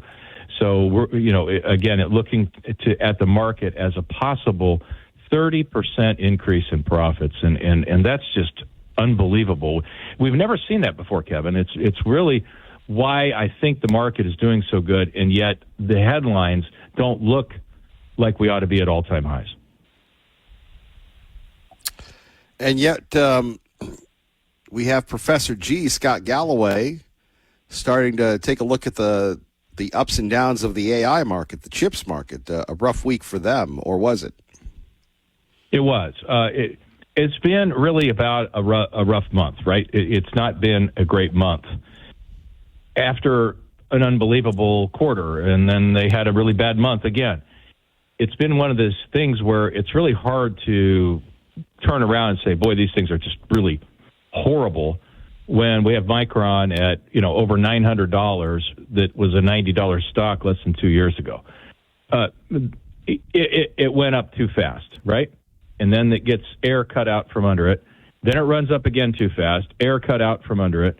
And now we just have had that. Is it going to recover? I don't know. You listen to the analysts. They're back and forth and arguing it's going to go to 2,000. It's my fair market price. I love the ones that come out. My fair value is $1,622.66. Like, really? Okay, that's really kind of precise. And markets aren't like that, and future isn't like that, and profits aren't like that. This is not the way it works, and so we're going to see it bouncing all over the place. When you get that kind of gain, Kevin, you're going to have those kinds of weeks and months, and it's been rough.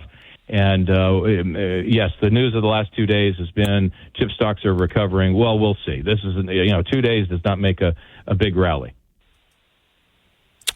Have we really lost our minds? Well, I would say yes, but regarding what? I just love to to see if you'll run with the open-ended question. Have we lost our minds when it comes to the stock market? And the reason why I say that is because we're also used to gains. And it's not like a savings account. There's risk involved. And people continue to have, it's been my perception, unrealistic expectations. And, let's go back to the 70s. Let's go back to the 90s. Let's go back to, the bad things that have happened. I mean, there's always a possibility of a loss. But have we lost that perception because things have been so good, sir? It's a great question, Kevin. And to a degree we have. And also, though, I think, let me go with attack it in two ways. I'm going to say, yes, we've lost our mind when it comes to gambling in the stock market. Okay? So we have things out there that are 0-day options. That means they expire today. And they're crazy. You have no time you're just guessing. It's like guessing the next play is going to be a run or a pass. It's unknown, of course, but you're going to make that bet anyway.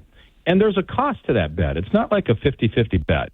There's an enormous cost to it because of the leverage on it. Now, we have that. We have the double, the triple levered ETFs that are trading crazily, like DRAM, right? The chip one that came out. And it immediately becomes one of the largest ETFs out there.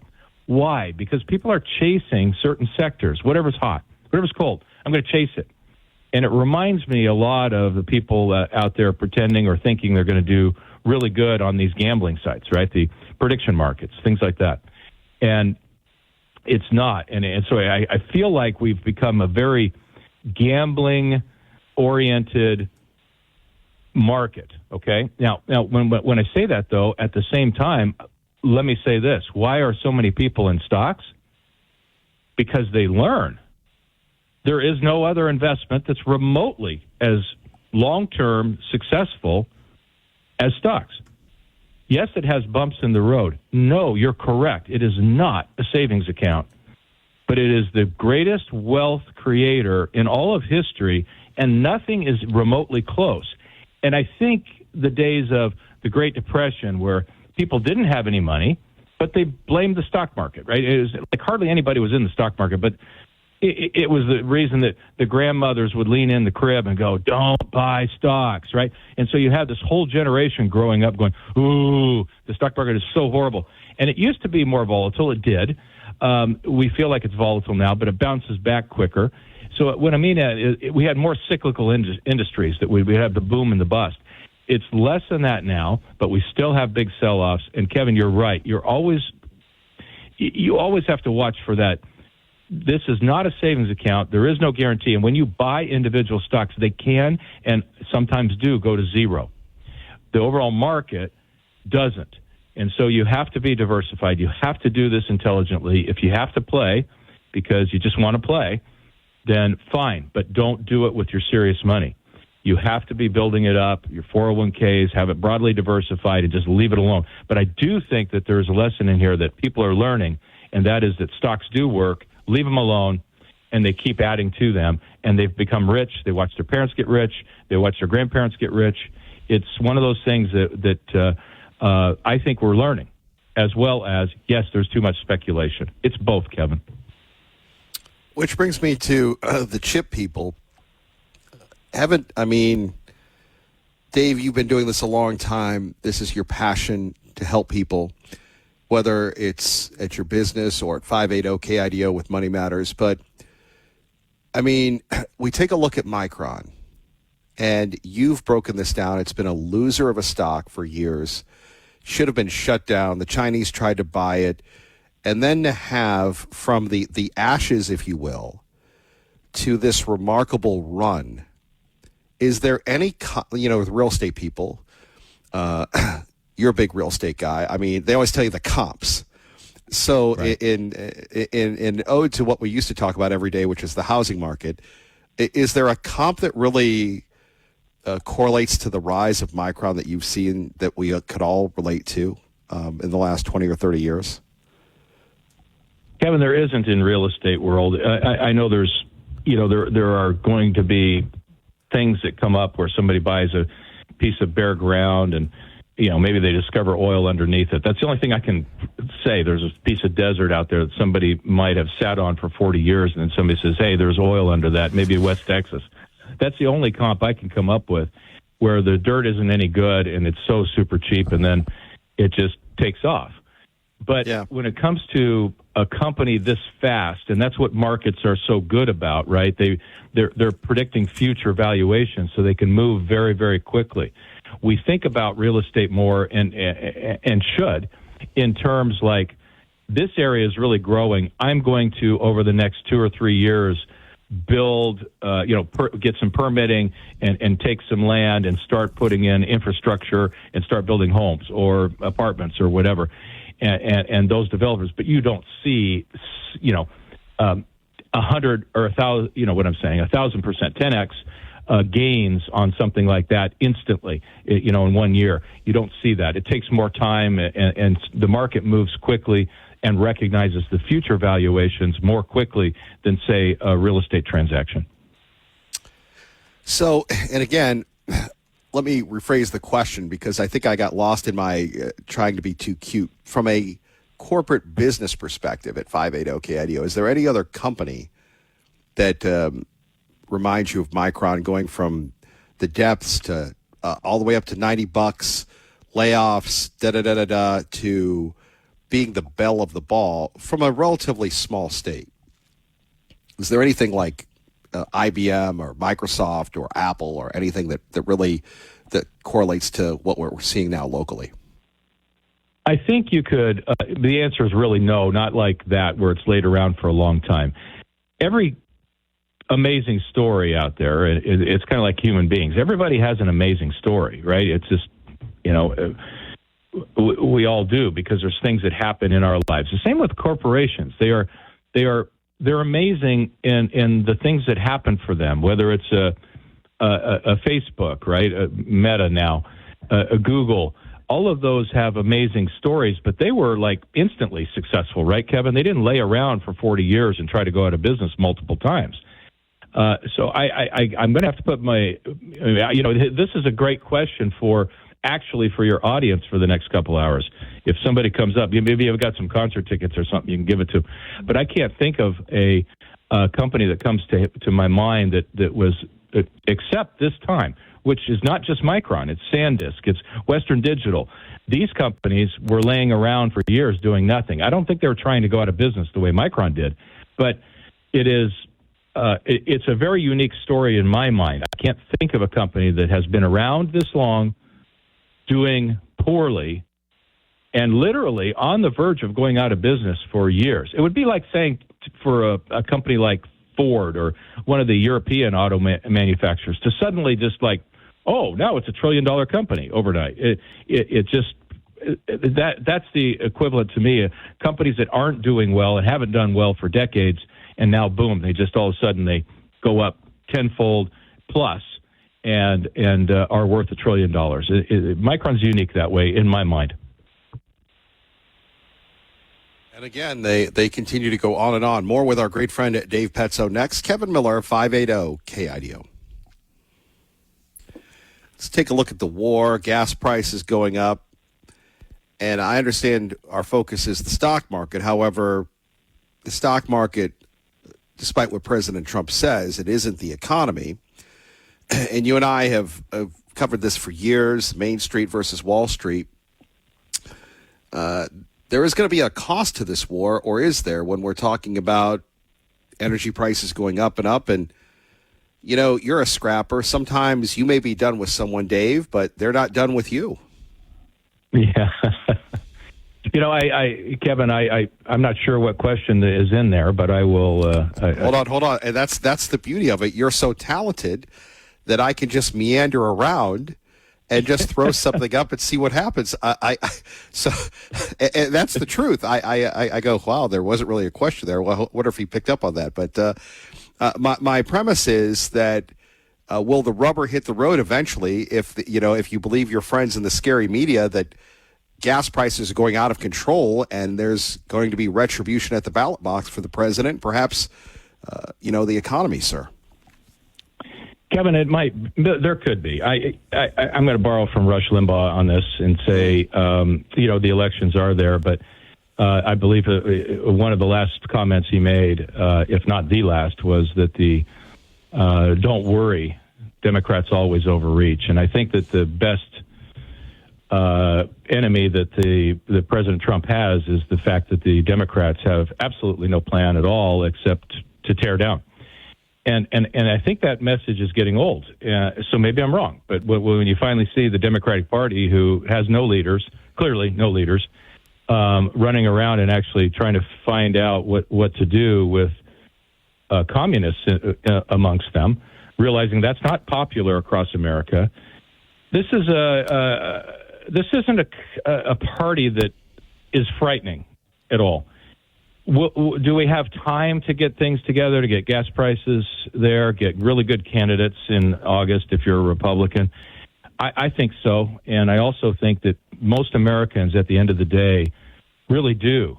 I really do feel, if you've said this before, I'm pretty moderate, and so I'll go ahead and go with that and say that moderate people, whether moderate left, moderate right, are going to be, at the end of the day, saying, am I going to be safer with defunding police? Do I want to go back to that? Do I want Iranian people to have a nuclear weapon? No. Do I like Donald Trump and the way he does things? No. But do I like what he's doing? Do I feel safer? Does the economy feel better? I'm scared of AI. Do I really want to hand that over to some weird people that just want to get rid of data centers because it sounds like a political thing? All of those things that kind of come together, Kevin, that I think when you're thinking about it as we approach there, right now, the country's doing better than anybody in the world by a lot. There are mistakes. There's maybe a war that was supposed to take a couple of weeks and is now going to take, who knows, a longer time. But at the same time, they don't have a nuclear weapon. They have no capacity, and it is at the very least, it's a safer world than it was with them marching towards a nuclear weapon. These are the things that I think will actually start to bubble to the surface, but you can't do that with bad candidates. And I just think that the best thing the Republican Party has going for it right now, because midterms are always a disaster. This is, as I heard somebody say yesterday, I thought it was a very apt comment. This is the peak for the opposite party's performance. This midterm election is always the peak. So it always looks better than it really is because everybody is looking for a change. That may or may not be true, but once again, I think there are so many failed, absurd candidates that the Dems have brought forward. I just go, wow, I don't know what's happened to them. No wonder they're out of money. But look, you got socialists taking over, or at least trying to take over, and you have the liberal loons worried about being devoured by their own. I know it's absolutely wild. This person's not far enough left to. Somebody in New York got knocked out. Who was the guy that was in charge of impeaching Trump? I mean, and the liberal loon in California was some people practically mobbed him and beat him up. It was absolutely bizarre. So yeah, because he doesn't hate Israel enough. I don't understand. I got to believe that this anti-Semitism is frightening to most people. It is to me, because this is just something in the human character that I know it's biblical, Kevin, and I understand that, but this is just bizarre. In this day and age, we could go back and be thinking this way about a people. It's so weird to me, and I don't think it flies politically. At the end of the day, I think people weigh it out and go, okay, number one, their economic policies never work. Number two, they're anti-Semites, and this really bothers me. And then that's the message of tear down and anti-Semitism. I find this a bizarre. This is where we're coming from. I just don't think it lasts. I do have more confidence, I think, as we go to the elections, that it may not be a bloodbath on Republicans. As a matter of fact, I don't think it's going to be a bloodbath at all. You think it's the Republicans are going to retain, huh? I don't know about the House, Kevin, because that's I don't know that they have it. I don't know that they actually run it. I know that Johnson does, but you get so many people in there. You're going to have nuts on both parties, and certainly there's some pretty nutty Republicans that are nothing but anti-Trump. They're out on the next election cycle. I get that, but come on, it's a pretty narrow thing, and to imagine not losing a couple seats in a midterm, I would be a little Pollyannish of me. But it is possible that they keep both. But I definitely think they're going to keep the Senate. Dave Petzo joining us. Kevin Mill in the morning at KIDO Talk Radio from Wall Street. The Wall Street Journal. Gold prices have tanked. Buying the dip makes sense. The precious metal can still hedge against major risk as the Iran conflict continues to drag on. Your reaction? Yeah. Why? It makes pretty rings and makes girls happy. That's what gold does. Okay. It doesn't do anything. It doesn't produce income at all. I don't know what you use to live off of it. And I understand if there's a hedge. What hedge? What are we hedging against? Nuclear annihilation. What am I going to do? Walk to Albertsons and flake off bits of gold? I don't think so. I don't think it exists. So if the stock market goes to zero, everything is at zero, and we walk around and we're trading sheep and chickens again. If whoever is walking around, and so I just don't think that these are the kinds of things that matter in portfolios at all. They don't produce income, which is what you're supposed to be doing. So I kind of, I just, with gold, it's been a really good thing for me to just pretty much ignore it my whole life. And buying dips on it makes no sense at all to me, because why would I want to own it at all? To what end is what I'm trying to say, Kevin. To what end am I wanting to own gold? Yes, I'm worried about the deficit. Of course I am. I've always worried about it. I've always talked about it, Kevin. You've pointed out many, many times. And we need to talk more about it. We need to have long-term solutions, and we're not. And I don't know why we're not, but we don't, because why not? Because we're acting more like children than adults now. We think more about what about me than we do about what about the future for our country, for our kids. I wish we weren't like that, but we are, and we just won't deal with it. But that doesn't make me run and buy gold. It makes me disappointed for how much cost there's going to be and how high taxes might be in the future for our kids. Dave Petzo joining us here at 580 KIDO. So earnings coming out, the second quarter report card, if you will. Anything we should be looking out for? Everything, Kevin. Individually, these are it's massive over the next couple of weeks. We're going to have pretty much the bulk of the S&P 500 will give us an indication of really how good profits are, but they're good. They're amazing. You'll see individual companies that, quotes, didn't exceed earnings enough and they went down 10% or whatever. That's going to happen all over the place. Be ready for it. And many times that's just an opportunity long-term for people to pick up stocks. And I think the market will see it that way. But it's going to be quite an amazing overall economy. And actually, the World Cup didn't hurt that at all either. Speaking of the Wall Street Journal, they had a little article in there about that too. So I'm sure you're on that one. Well, it's interesting, the World Cup, but, finally, do you think Congress needs to be involved, because I know you're a big government guy, in regulating college sports? I think they have to get in there. I want them in and then out. I like the idea of the congressional hearings, the Trump saying, let's get something fixed with this. You guys, and getting the right people in the room, the people that understand college football, love college football, that are on the receiving end of all the money, like Sabian was. All that stuff where we have people that are saying, no. This needs to be a balanced approach, or college football's finished. Then let's just call it NFL light. And we'll just pay people right out of high school. They don't go to college or pretend to. They don't even need to. They might as well wear team number 1 through 15 jerseys. You can use the stadiums of those big schools, and we can pretend that's the Michigan team and that's the Ohio State team.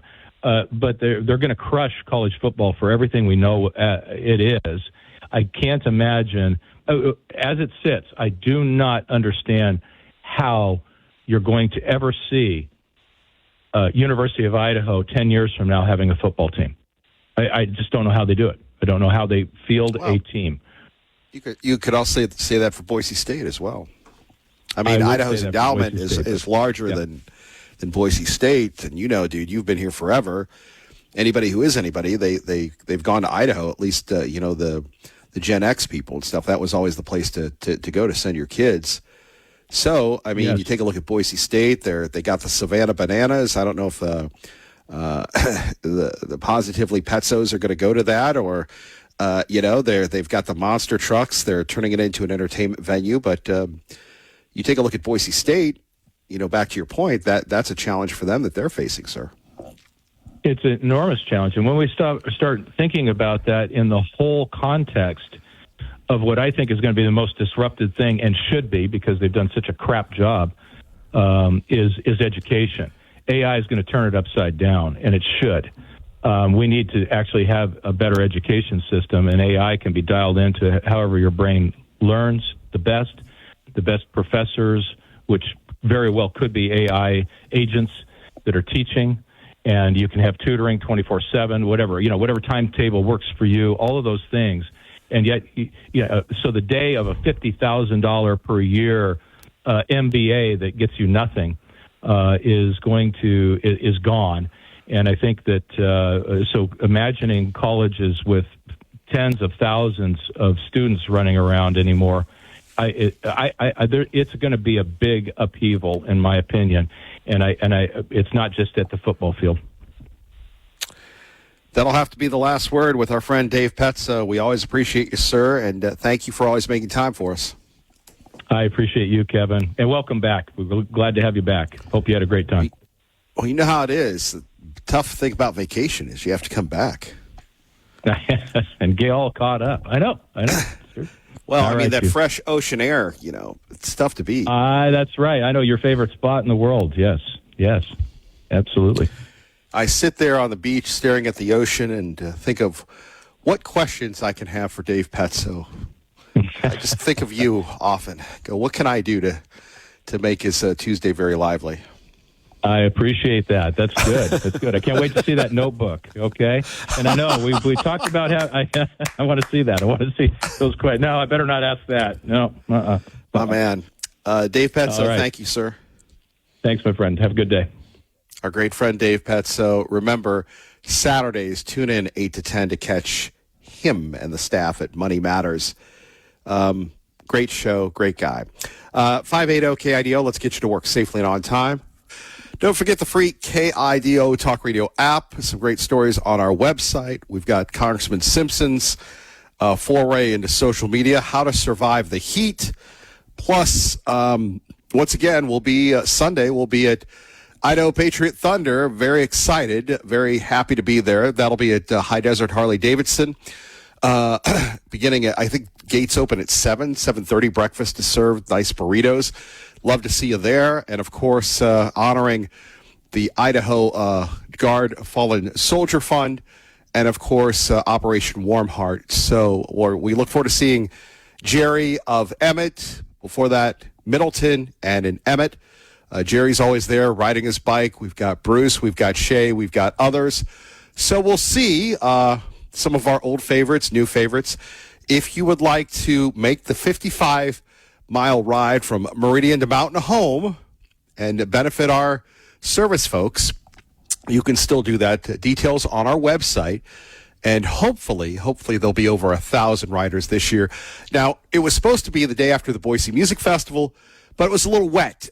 And I know they could have gone, but let's face it, the conditions are going to be a lot better Sunday morning than they are a few weeks ago. And by the way, it's going to be little delays on I-84. If if you're going towards Mountain Home, we have the details for you on our website. So if you're, going to church or to the synagogue or to Mass or wherever, or maybe you're going out for some pizza or chicken at 10 in the morning, chances are you want to seek alternate routes. Those stories and more on our website, a service we provide to you. We like to call it free content on KIDOtalkradio.com. The war continues as we take a look at, where we are right now. Will the president open up? I think he doesn't have a choice. He has to. And one of the reasons why we have people like our own Laura Ingraham on Fox News 580 KIDO saying they've got to get the war done, it's the midterms.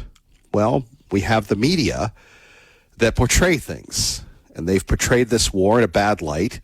They've portrayed this war as unnecessary.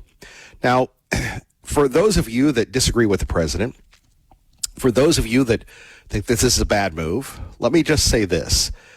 What would have happened if the Iranians had a nuclear weapon? And let's say they put it on a missile, and let's say they launched it at Israel. And I believe perhaps Ben Shapiro's devotion and defense of Israel, maybe it's cost him some listeners. Maybe it's cost him some viewers. But Ben Shapiro is a nice guy. I wish that he were still on the radio, but he's not. I've known Ben for years. Ben's a worker. You're never going to outwork Ben Shapiro. But there's a point being that what would have happened if the Iranians had a nuke and they bombed Tel Aviv or Jerusalem and they killed a bunch of people? They turned it into something the world has never seen.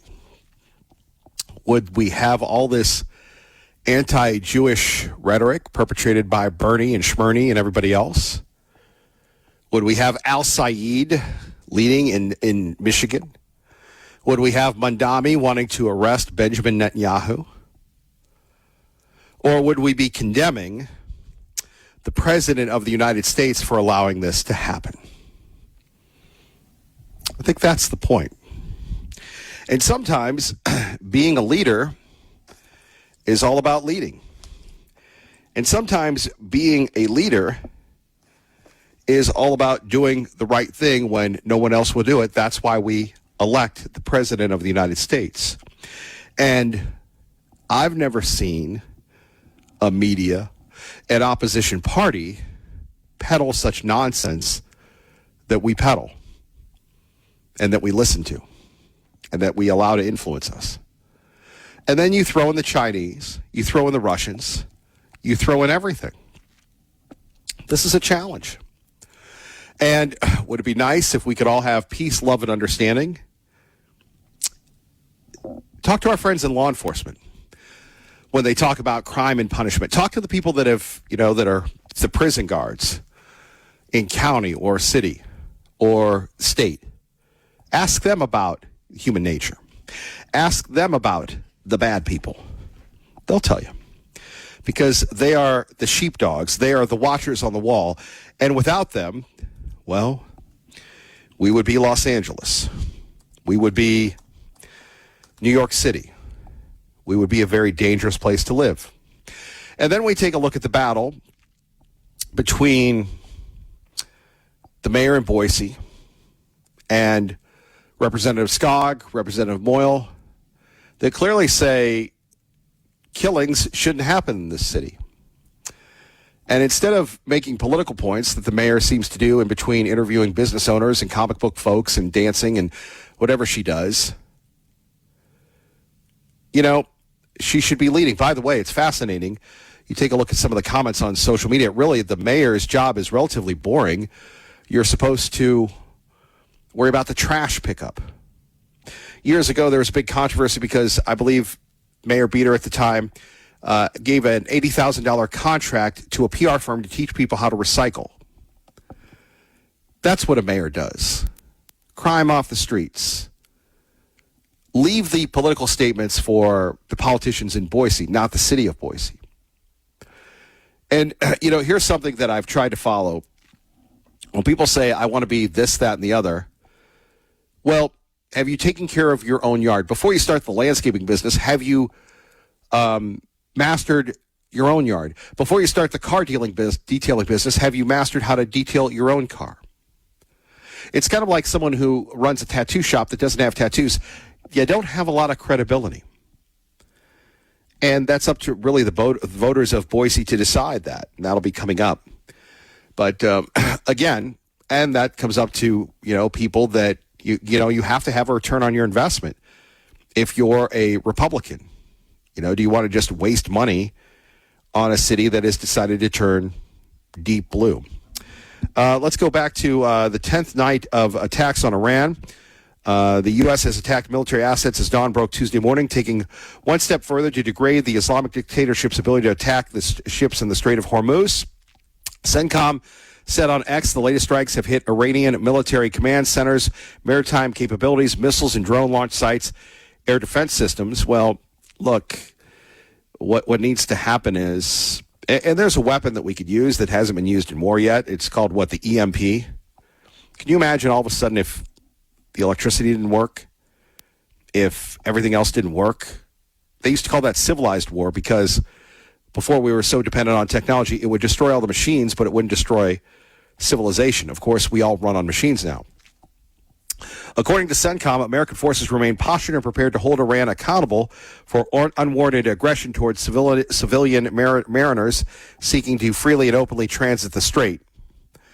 Here's the other one. Newt Gingrich told this to Sean Hannity the other day. Basically, I think one missile would do it. The challenge is, and this is where you come in at 580-5436, 580-KIDO. Here's the one that we have to take a look at. Do you send a couple Tomahawks to Carg Island and that's game over? 90% of their revenue comes from oil. All of that comes from the Carg. You destroy the Carg and it's over. It's done. They're done. Now, to rebuild Carg and everything else, the environmental considerations would be immeasurable, but it would get it done. Like when President Trump was talking about the other day, what their inflation is over, 300%, 500%, but we don't hear about that because we don't like President Trump. We don't like Pete Hegseth. We don't like a lot of folks. I take a look at Axios here on the headlines. The rise of white-only heritage communities. Trump hosts Lebanon's president as Israel begins first pullback. Iran mediators push new ceasefire as Trump eyes all-out war. Senate watches the House on Reconciliation 3.0. And then it goes on and on and on. Is it all negative? To the liberal media, to the Democrats, I know what you're against, but what are you for? What do you want? You want to bring back the woke? Well, people in Idaho have voted against the woke. People in other parts of the world have voted against the woke. And what they want to do is they want to seek to eradicate us, as Tom Homan said earlier. Attack the men and women ICE all you want. It comes down to one simple fact. These people fail to comply with law enforcement. Even some of the major chiefs in this country who don't necessarily agree with this administration says you always comply with law enforcement. But the hateful rhetoric that ICE isn't a real law enforcement agency. I see these signs that were resist. ICE are let's abolish them. They're fascists. When you keep that hateful rhetoric up for a year and a half, there's going to be that percentage of that population that it's going to be emboldened to take action because they're not real law enforcement agency. I should resist them. All they had to do is simply comply with law enforcement. If you don't like what law enforcement did to you, then go to the courts, sue, call the ACLU, do whatever you want to do. But you should always comply with law enforcement. If they did, they'd be alive today. Now, I'm not going to comment on the investigation itself. We'll wait for it to play out. This is about complying with law enforcement, and a lot of the negative, hateful, and I said this a year ago, if a hateful rhetoric doesn't stop, there will be bloodshed. And unfortunately, I was right. Now, I'll tell you something else. It's not over yet. Unless they keep attacking and miscommunicating what ICE does every day, calling them Nazis and comparing ICE to the Nazi regime. Are you kidding me? And I'm not saying the whole country is convinced, but there's going to be that population that's just going to embolden to do something stupid. And I'm afraid that we're going to bury an ICE agent. I'm afraid I'm going to hand another folded flag to a spouse or a child of an ICE agent for simply doing his job. And for any member of Congress to keep attacking ICE and calling them fascists and Nazis, I said it 1,000 times. If they're a Nazi for enforcing the law, what's that make them? They wrote the law. We're not making this up. We're enforcing laws they wrote, and that they appropriate us money to enforce. Now, I'll say it once again. If ICE agents acted inappropriately or illegal, they'll be held accountable, just like they were held accountable in Minnesota. Everybody, guys, ICE agents are mom and dads too. They don't hang their heart on a hook every day to do this job. And it's just not attacking the ICE agents, it's attacking their spouses and children, and no one knows that better than me. I can't even go get a quart of milk at a grocery store without a security detail. Why? Because I'm enforcing laws in this country. It's pathetic and it's disgusting. Let's get back to that in a minute. Kevin Miller, 580 KIDO. Are some Americans, some would say the majority of Americans, against the war? Well, it's because of how they're treating Tom Homan and others. Well, Kevin, he's the border czar. He is the border czar. However, to do this job.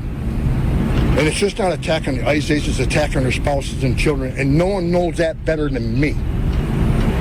I can't even go get a quart of milk at a grocery store without a security detail. Why? Because I'm enforcing laws in this country. It's pathetic and it's disgusting. Thanks, Tom. Tough one. Who's going to stick up for Tom Homan? Who's going to stick up for Donald Trump? Because the liberal loons are going to go crazy. By the way, we'll talk a little bit more about that. But before that, the commander said, hey, are you working with Peak Health Idaho, Peak Personalized Healthcare, peakhealthidaho.com, Dr. Eric Lyle? His number is 683-7325. Yes, and I do want to thank everybody who has complimented me on my weight loss on social media, myself, Mrs. Miller. One of the little alleys appears as we leave the Oregon coast, and people say you look unrecognizable. Well, there's a science behind it. And the difference with Dr. Eric Lyle is that we're talking about VO2 max. We're talking about a DEXA scan. We're talking about a blood test that is so intense that it goes over all your factors. In fact, I'm taking more vitamin B now because, I used to be on the statins before I lost 130, 128, however many pounds I've lost. And the test said, well, you need to try this to get this lowered because you want to be, you want to be in that longevity zone. And we are documenting it. We have, thanks to my man Rome, we have 2 hours that will be loading up on YouTube. You might have seen some of the shorts where a gentleman is congratulating me on working out so hard in the gym. Well, I owe that all to Dr. Eric Lyle, to Beverly, to Sean. And again, we've established a baseline. And I have about, my lean body mass is 160. My fat total intake, visceral and inside, is about 100 pounds. So we're going to lose that. It's not going to be water weight. It's going to be the visceral fat, which is the dangerous fat. How do I know this? Because I go to Peak Health Idaho, peakhealthidaho.com, 683-7325. They have a lot of programs, whether you're interested in advanced testing and treatments, the DEXA, the VO2 max, comprehensive biomarkers, IV therapy. And this is done by registered nurses, a doctor, an MD, and they do it right there at I call it the Tommy Alquist building, right next to a gym. They can teach you how to work out, how to take care of yourself. I mean, for most of us, what have we done our entire lives? We've had the eggs over easy, the hash browns with butter, and the bacon, which sounds good, but that's not, unless you're, even the hash browns wouldn't work with the keto, but if you don't want to have issues later on, or you have issues like me and you want to, limit those, why not give our friends a call at 683-7325? And Dr. Lyle just doesn't preach these things. You can see his VO2 max and his DEXA lean body mass, but it's not like, hey, look at me. It's he wants to help you as he's helping me. Longevity and optimization memberships, exclusive longevity assessments. And if you notice, this is real. I'm not going It's not about just weight loss. It's about taking a look at your blood sugar, your blood pressure, what's in your blood. if you're a fan of Dr. Peter Attia, this is the type of issues and programs and protocol that you'll go through. Give them a call today. I love them. 683-7325. And we'll share those results with you. Full transparency in the most authentic way possible. peakhealthidaho.com. Kevin Miller, 580 KIDO.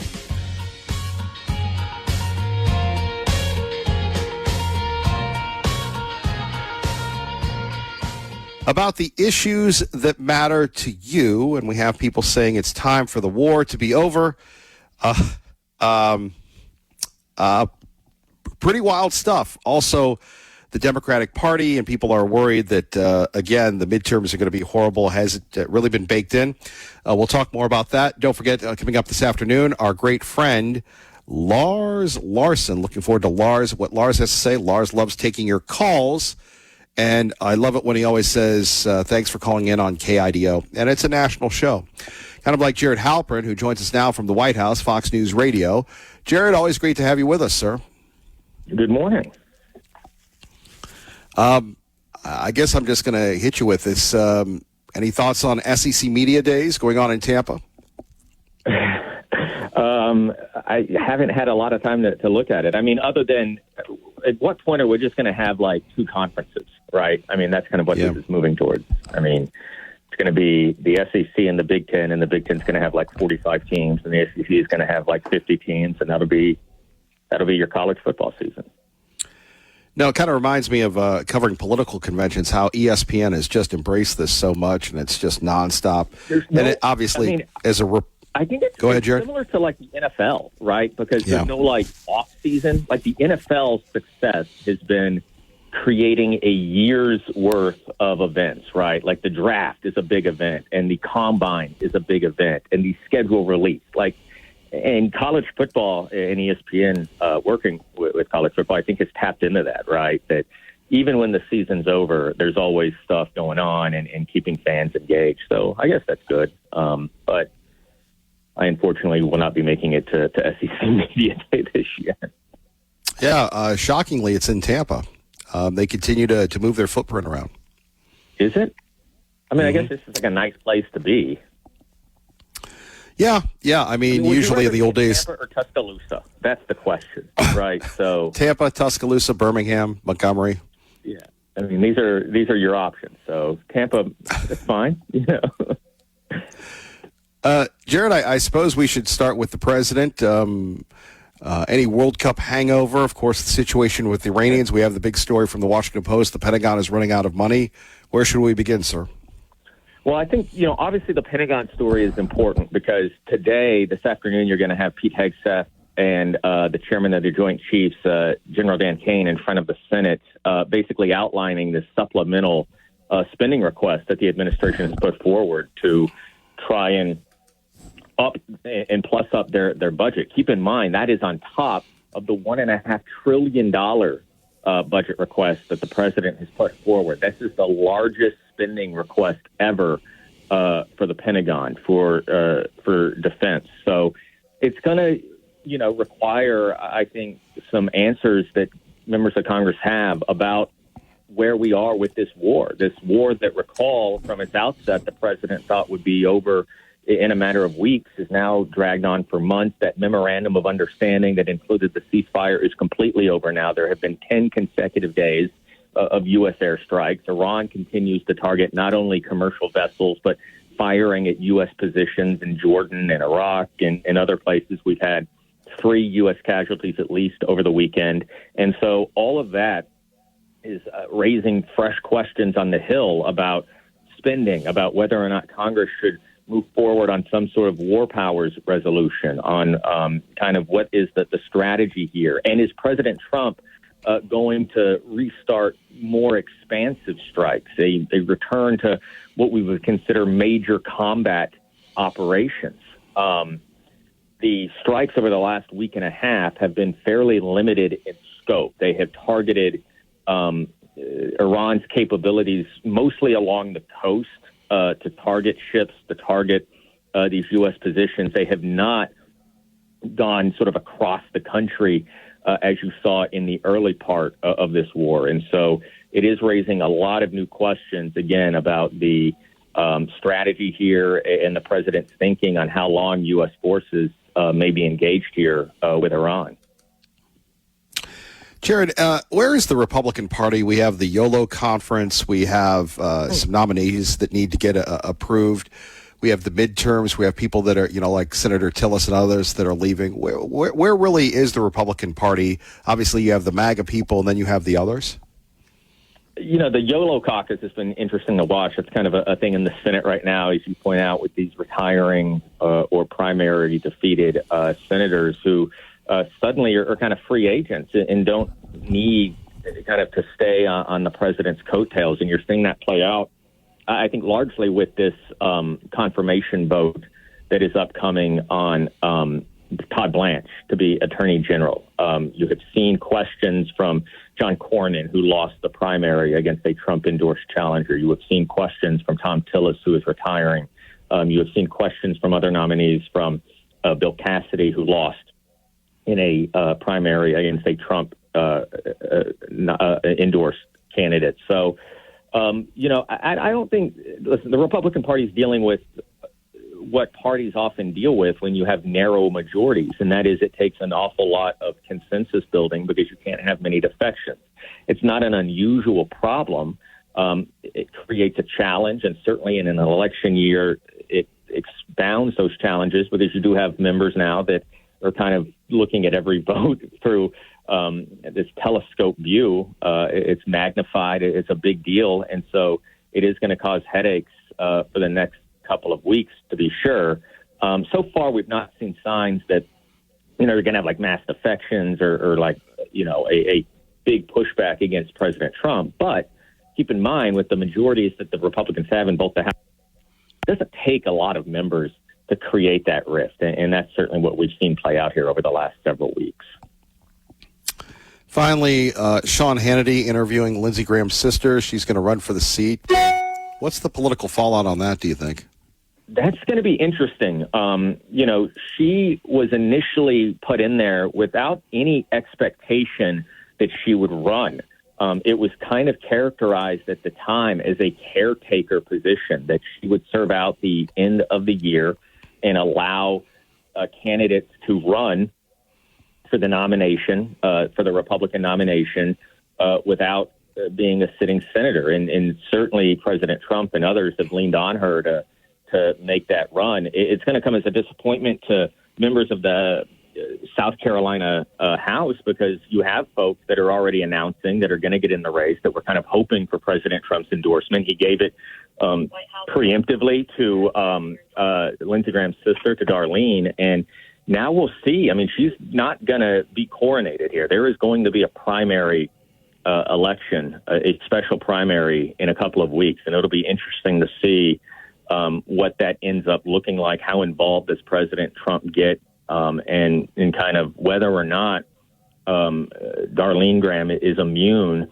to some of the Republican complaints that had been brewing about her late brother, Senator Lindsey Graham.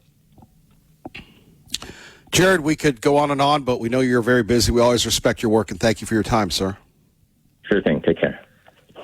Our great friend Jared Halpern, brought to you by Fox News Radio, live from the White House, right here with Kevin Miller at 580 KIDO. This is either a new phase of the same war, a second flare-up in the war, or just one long, continuous war. Nevertheless, one question is, how do Americans feel about where we are right now in this war and the president's handling of it? With us now, CNN chief data analyst Harry Etten. Good to see you, sir. We were talking yesterday. I was curious, given that we do appear to be in full-scale fighting again, I wanted to know, how do Americans feel about it this time around versus where they were at the beginning? Yeah, historically unpopular. That's the phrase that I would use. The war was unpopular to start off with, and it's become even less popular. You could see it right here. Okay, Washington Post poll, Trump's Iran war net approval rating. In early March, look at this. It was way down there at minus 13 points. Very rare for a war to start off underwater on the net approval. That is approval minus disapproval. But look at how far down we are now, right into the Red Sea. 40 points underwater, according to the Washington Post poll. Look, I tried to find every single poll I possibly could. I believe this minus 40 points represents the least popular poll in terms of Trump's net approval rating on the Iran war. the entire war so far. So as I said at the beginning, it started off unpopular, and now it is even more unpopular, historically unpopular, 40 points underwater. Well, since you're talking about history, put this in some historical. All right. Thank you very much. We'll get back to the performative Harry Inton on CNN in a minute. Good morning, Kevin Miller here in Idaho at 580 KIDO. Thank you all for joining us as we take a look at the war. Who would have ever thought that we're fighting our deadliest enemy in the last 50 years? And people have tuned out to it. They're getting ready for, I don't know, going on vacation. Vacation's nice. It would be nice if more and more Americans could afford vacations. More and more Americans could enjoy a better quality of life. That's what they voted for President Trump to come in and to do that. And, of course, you have people that are not, loyal to President Trump. You have people that are not loyal to conservatism, and then you have the crazy, wacky, zany libs. And it's getting so bad that even Van Jones is saying the sanity has to stop. And when we have people calling the president a dictator, I think they've gone too far, including Washington's Adam Smith. I want to go out front now to Democratic Congressman Adam Smith, the top Democrat on the Armed Services Committee. And I appreciate your time tonight. So obviously, you've been a vocal critic of so many things about Trump's war in Iran, the U.S. now increasing aircraft numbers in the Middle East, and significantly so, it seems. Trump's warning Iran will pay for killing U.S. soldiers, again, in his words, quote, many times over. Do you know what all this actually is going to add up to? I don't think anybody does, least of all Donald Trump. I mean, look, I don't want to belabor the point, but this is why it was so stupid to start this war in the first place. Trump honestly thought that he would drop bombs for 3 or 4 weeks. So here we have a guy named Adam Smith, no, not the author of The Economist, a congressman from the state of Washington, a state that is so morally bankrupt that they are continuing to tax people out of the state. They're literally driving people away. And this is an example of the media looking for somebody, perhaps a useful idiot, perhaps a person who believes what he says. I think Congressman Smith is a serious person. I believe that he's wrong. And could you imagine during World War II where they would call Roosevelt a dictator? They did call Lincoln that during the Civil War.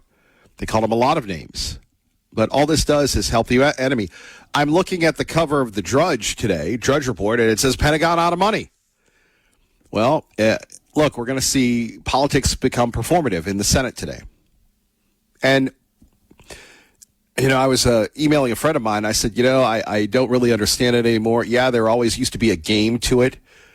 But where are the conversations? Maybe we just, it's all been replaced by performative ideologues. So when you get Democratic Congresspeople on CNN and all they do is espouse Trump is a dictator, Trump is bad, Trump is Kim Jong-il, Trump is Putin, Trump is this, and people don't go, well, that's a pretty heavy accusation. Maybe I should investigate it. Nobody investigates it. They just take it for what it is. And then we have, the cascade of negativity where, look at this and the Red Sea, it's this, that, and the other. Remember, this is a guy that should be in jail. This is a guy that they wanted to destroy, both the Republicans and the Democrats and the media. He beat them all. He will beat them again. And as I've said before, don't lose fact of the history in the making here. Now, I would hope and I would pray that the House remains Republican. And it would be very nice if the House remains Republican so we don't have impeachment, this, that, and the other. Then we're going to have total anarchy if Hakeem Jeffries and his crew, led by the Democratic Socialists, are running the House. It's like Rasputin. It's the French Revolution. But you take a look at what we've done in Venezuela. And if Iran cracks, then you go to Cuba. Then you go to Mexico.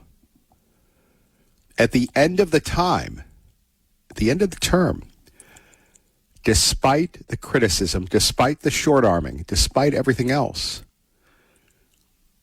the most consequential president in a good way since Roosevelt and Lincoln. Hard to argue against that. Now you're saying, Kevin Miller, everything stinks right now. You're an idiot. You're delusional. You're this, you're that. You think the war was going well for Roosevelt? How about 1864, where if the South could have held off, McClellan would have won the election and the North would have surrendered. And you had to have ruthless people. Grant, Sherman. They thought Sherman had lost his mind when he went into Atlanta. And once Atlanta fell, the march to the sea, it was over for the South. You know, sometimes, and it's funny, I've learned this lesson recently, is just because you clap back and you fight back does not mean that people are going to fold. If you're a mullah, if you're one of these people that all you've known is hate America and you have no respect for human life, and that's threatened, do you think you're going to give that up? It's like the person that understands, I can't lose my job. I got to keep rolling. There is no choice. And that's what we face, the most fanatical regime, one could say arguably, in the history of the world, in the name of their religion, the theocracy. Do you think the mullahs know there's going to be a happy ending for them, the Iranian Revolutionary Guard? It's going to be a happy ending for them if they cede power to the people? By the way, if you have Paramount Plus, I highly recommend The Agency. Season 2, far greater than Season 1, but there's a lot of Tehran in it. And they actually have the leaders that are the leads in it are still men. Although you could say the co-lead is a 20-something-year-old female who does an incredible job, but it's really a great series. It's going to get you through the doldrums of summer. The Agency on Paramount Plus, well worth the watch. So here we go. Once again, let's not call this the Kevin Miller Program. Welcome to How Bad It Is. We put this in some historical perspective. Yeah, okay, let's put it in some historical perspective. You think the war has been worth it or not worth it? And why don't we take a look here? We can compare Iran in 2026 to Iraq in 2006. And keep in mind, the Iraq war by this point in 2006, at this point in the midterm cycle, it had been going on for 3 years at this point. We're only a few months into this war. Think the war was worth it. Iraq in By the way, with all due respect to Harry, and I can say this because I'm an old man. Harry, where were you in 2006? What were you doing? I mean, maybe you're 38, 39. I mean, that's great, and I understand we have to push towards, get the new people in. But it's the new people lack the historical perspective. And we're going to see this here. We're going to compare Iraq to Iran. Iraq was boots on the ground. Iraq was insurgents. Iran has been missiles firing back and forth and really destroying the leadership again and again and again. Obviously, these people are living in caves. Otherwise, we would have killed them.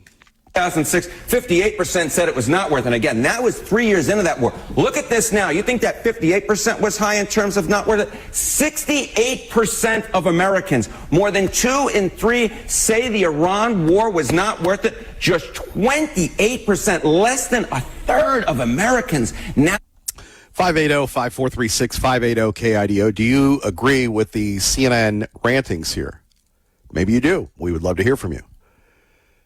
But just as, and again, I've been just binging Civil War stuff lately, just as Lee had never come across a person like Grant, I would argue in American history, we have never come across a Donald Trump. Here's a guy that when they literally try to kill you not once but twice, and who knows how many more times that we don't know about, perhaps there was an attempt on his life in Turkey. That's why we're back to the original Air Force One. It changes your perspective. It doesn't matter anymore. He doesn't care about the polls. When you're in a courtroom with the hang 'em high judge with the rigged election and everything else, when they're prosecuting you on something that happened 50 years ago, and the person doesn't even know when and where it happened, and they're financed by people that hate you, these polls don't matter. In a way, it's liberating. It may matter to J.D. Vance. It may matter to Ron DeSantis. But it doesn't matter to Donald John Trump. He's not going to be influenced by these things. Now, I'd say he'd be influenced by the stock market. Sure. but not influenced by the people clamoring. I mean, you can't stop. It would be like right after the Germans blew through Poland and attacked the then Soviet Union. Do you quit when the going gets tough? 580-5436, 580-KIDO. We'll hear from you next. Kevin Miller, Idaho's talk station, 580-KIDO. Phone numbers here, 580-5436, 580-KIDO. Great stories on our website. One trending right now, Mike Simpson. People can't get enough of him on the Instagram. Pretty wild stuff when you think about the Idaho congressman. He's dancing, he's singing. Does that add to his credibility, or does that take away from it? Also, we have Lindsey Graham's sister, Darlene Graham, apparently the front runner in her race to, succeed her brother, which is pretty wild when you think about it. We are looking at the war in Iran, taking your calls at 580-5436, 580-KIDO. Is it a quagmire? To you, Bill and Dana. So the president is weighing whether or not he's going to expand this conflict, but the Iranians already are saying that they have totally waged a full-scale war with the U.S. In fact, this morning there were strikes into Bahrain. Sirens were going off inside of that country as Iran began firing at U.S. targets there. Iran also launching missiles and drones at Jordan and Kuwait's power and water plants overnight. There's also a maritime report out this morning that a tanker in the Strait of Hormuz was hit by an unknown projectile off the coast of Oman. A crew had to abandon the vessel, getting into a lifeboat for safety. This is all happening after U.S. forces pounded Iran last night. CENTCOM says it hit Iranian military command centers, maritime capabilities, missile and drone launch sites, and air defense systems. The escalation, of course, comes after 3 U.S. service members were killed over the weekend. A 4th was killed in a downed Iranian drone explosion in Iraq on Saturday. And the president issuing this stark warning on Truth Social yesterday. He writes, every time Iran kills an American soldier, they will pay for that killing many times over. 2 soldiers have been identified over the weekend. That is First Lieutenant Tyler James Freehan of Hawaii, just 25 years old, and also Private Isabella Gonzalez of Texas, 19 years old. The dignified transfer of the fallen service members was supposed to happen today. The president was supposed to be scheduled to attend that. That has now been rescheduled. The president, in just about the next hour here, will welcome and host the president of Lebanon, Joseph Aoun, here at the White House, and they'll be talking about disarming Hezbollah, as well as the Israeli military now withdrawing from certain sectors of southern Lebanon as part of this U.S. negotiated treaty. Back to you. Yeah, that's a big and important meeting today. Aisha, thank you. Thank you. I just want to bring in special report anchor Brett Baer. And Brett, good morning. Nice to see you. Good morning to you.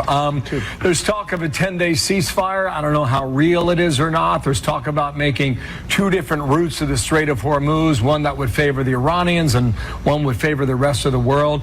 At the same time, you've got Iran right now. There are threats of incoming projectiles into Kuwait and Bahrain. So we'll get back to that in a minute. Thank you, Bill Hemmer, Dana Perino, Brett Baer, and, of course, you for listening to 580-KIDO. We go to our great friend TPB of the Gem State Patriot. How do we end the war, and how do you see this playing out? You've studied it from every angle, sir. Good morning. Well, to be very honest with you, Kevin, I don't have that answer. I don't think anybody has that answer. But at least I think we're heading in the right direction. You know, I have to tell you, I really enjoy the armchair generals who call in and criticize what Trump is doing, knowing nothing but what the media moguls feed them. And when we elect the president to office, we need to have the trust that he will do the right thing at least most of the time. I get tired of listening not just to the left, but also those on the right who are nothing but complainers. And I get tired of it, and I think a lot of other people do too. Here's a president who has been attacked from every direction and in every way you can think of, from lawfare to several assassination attempts, and he's still trying to do his job.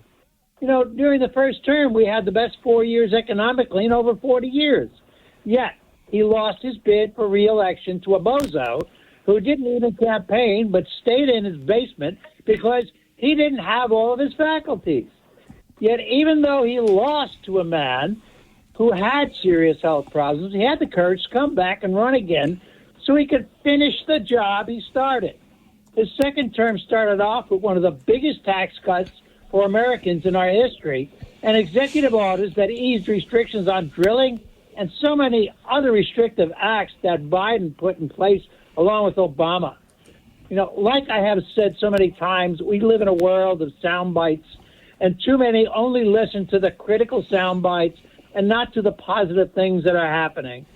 He has literally turned this country around and decided to go after Iran to stop their development of a nuclear device because he wants to protect us from an enemy who has sworn death not only to him, but to Americans. You know, it seems to me that Americans only want to hear the good news after 4 years of COVID, environmental rules, that almost choked our economy to death, along with inflation we haven't seen in 40 years. Why is it that many Americans want to look at a glass half empty rather than a glass half full? Is Trump braggadocious? The simple answer is yes. But let's face it, he has had a lot of success in turning our country around while being under constant attack and criticism by the liberal media. We have factories being built all over the country and trillions of foreign money pouring in to American investments instead of having our jobs disappear because of draconian environmental policies. We are in the beginning of a major economic expansion as salaries are beginning to rise, profits of corporations are expanding like we have never seen in decades of government. And, you know, you can choose to be a critic or you can choose to be a supporter of Trump. But whatever you do, don't tell me that he has not done more for this country in 6 years. He has been in office than anyone since President Ronald Reagan. We live in a world of negativity sown by liberal media on the left, and what is happening is the Democratic Party currently is in the most radical change I have seen in my lifetime. As for me, I say we have gone to war many times before, but in my opinion, this is one of the few times we're fighting for a real good reason, and that is the threat of Iran obtaining a nuclear weapon and threatening to rain terror on anyone in the world that they don't agree with. Think about the unprovoked October 7th attack on Israel and how many innocents were killed. This was the work of Iran, who controls Hamas. Do we want to see this happen again? I ask everybody, please think about this and start looking at the bright side. The glass is half full, everybody. It's not half empty. That's about all I have, my friend. Well, we appreciate that. Thank you very much, TPB, the Gem State Patriot. Catch him anytime. Phone number's here, 580. Thank you, Tea Party Bob. Phone number's here, 580-5436, 580-KIDO. The president is speaking. We'll try to get you to that in a minute. Do we have... let's see. Do we have this now? Let's see if we can go to that. The president also imposing 50% tariffs on Canadian options right now, which is pretty wild when you think about it.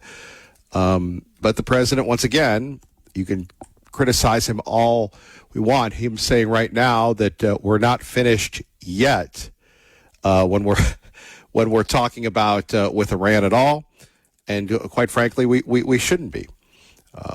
This is what's going on here, so we'll get you to that.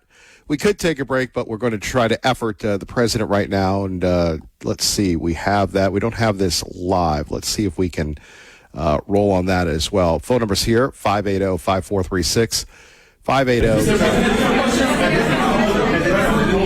Please go ahead. President Trump, 2 years ago during the campaign, I interviewed you and you told me on MTV Lebanon that the peace will happen in Lebanon. And every word you said during the interview, it's happening today. Like from the first day in the administration, you were working hard for peace. It's true. Because I understood Lebanon. And I understood how horribly Lebanon has been treated as a country. They've been like a whipping post. What's happened with Iran and with Hezbollah.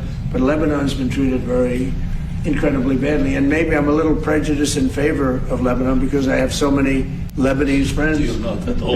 Well, no, but there's so many Lebanese friends. And so I understand Lebanon. Tom Barrack is Lebanese, the ambassador. Regarding the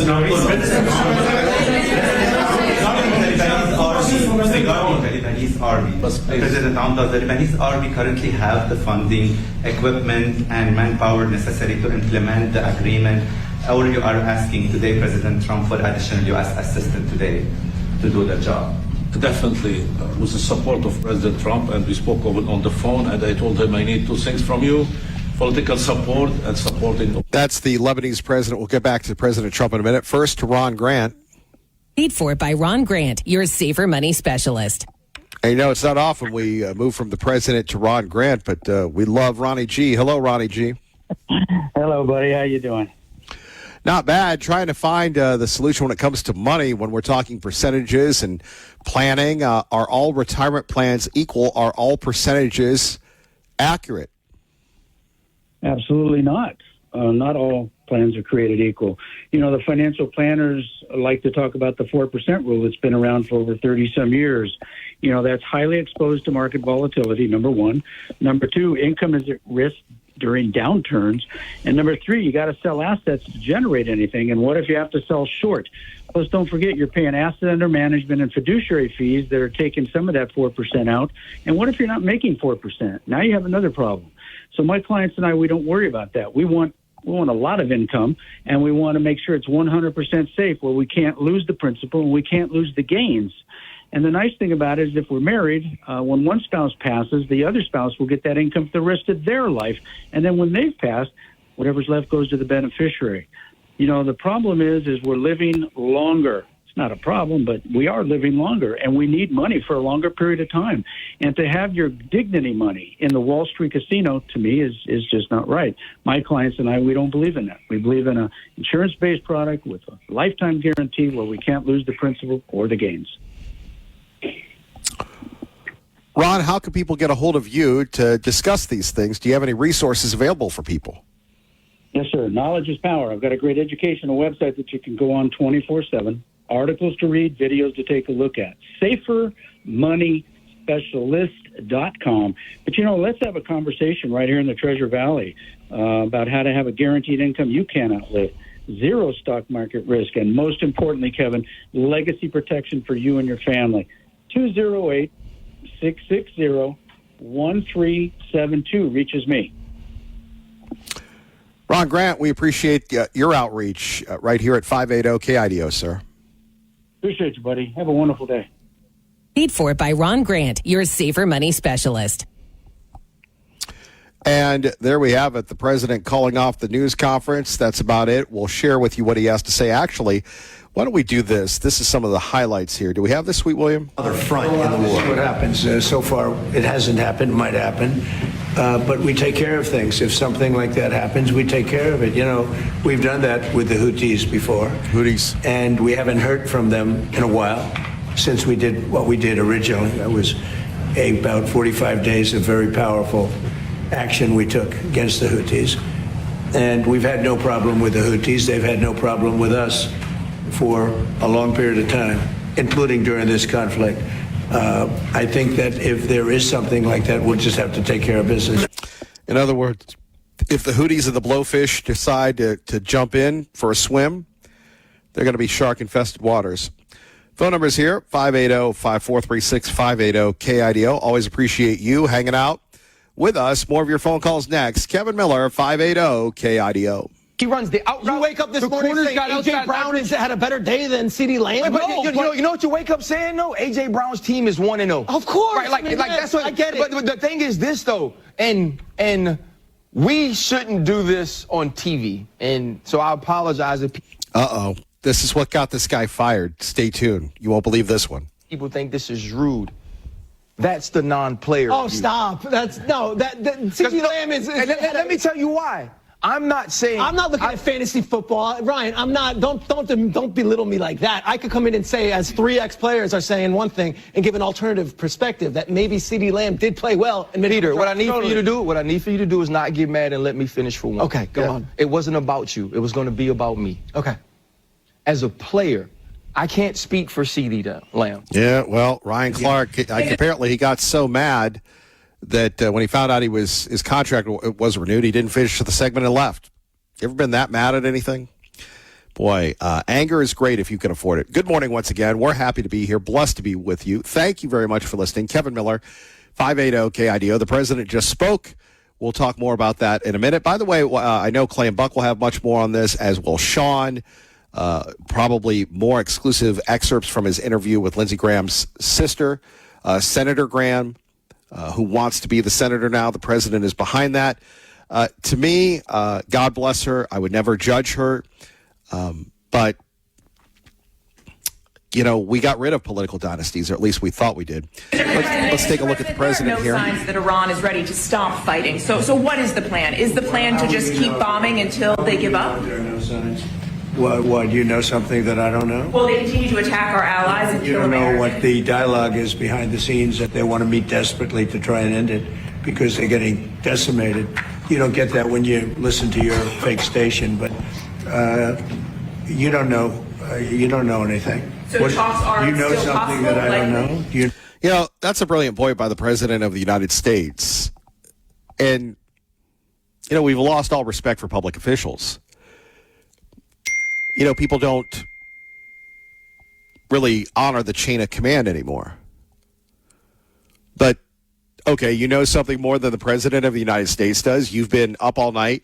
You have CENTCOM on speed dial.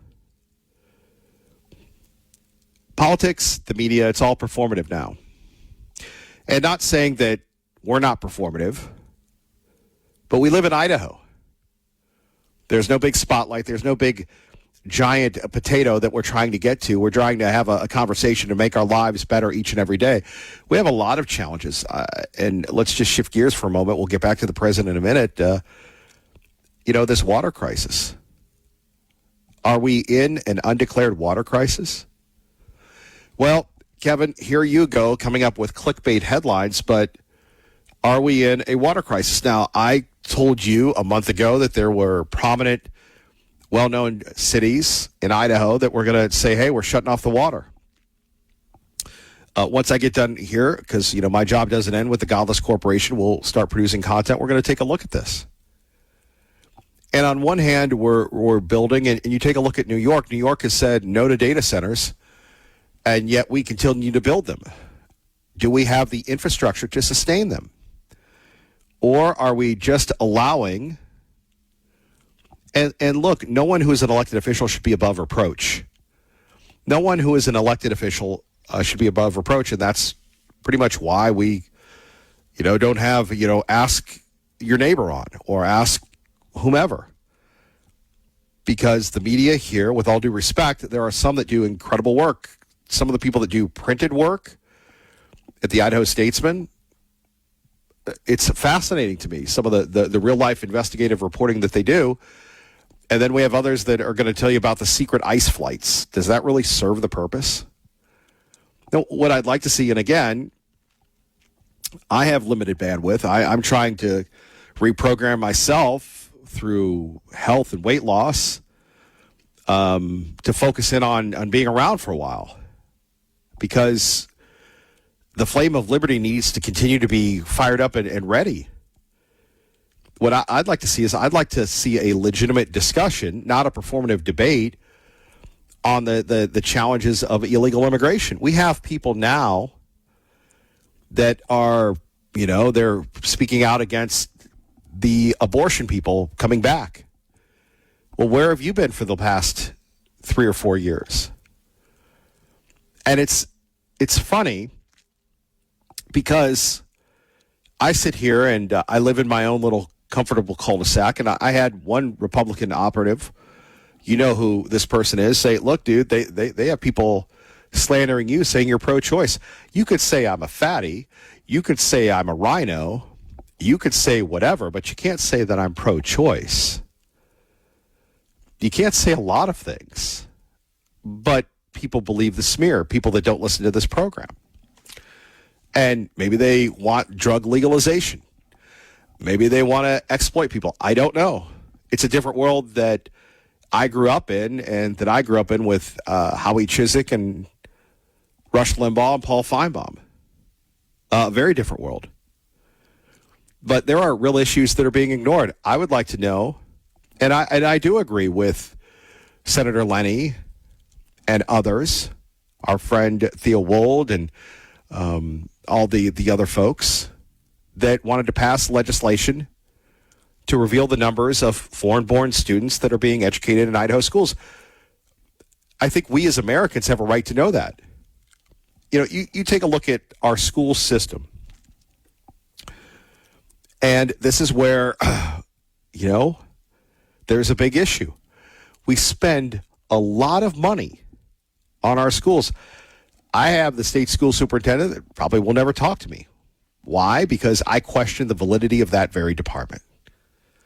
In an era where we have good people working 2 or 3 jobs, what does the Department of Education do except tell us about how great things are or attack the legislators who really want to make sure that their tax dollars are being used appropriately? Glenn Beck and Sean talk about being audited by the IRS.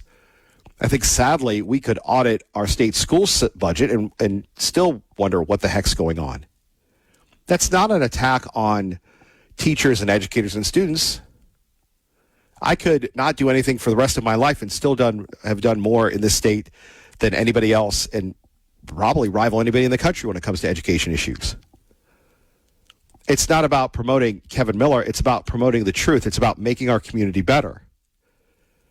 And instead of vilifying people, sure, yeah, we call the mayor a loon. Okay.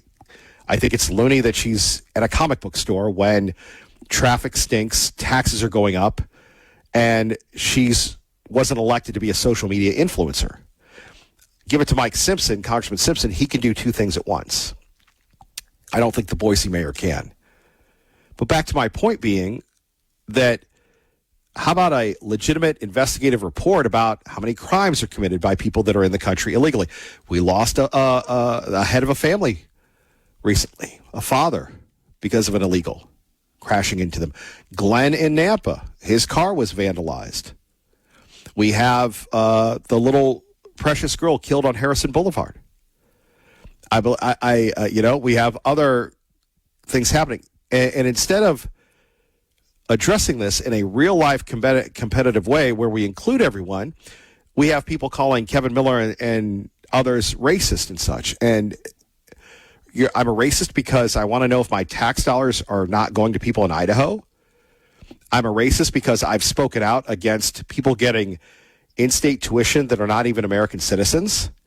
I'm a racist because back in the early 2000s, I spoke out against the Bank of America where they were giving, according to the Wall Street Journal, mortgage assistance to people that were here illegally. I believe it was the Bank of America.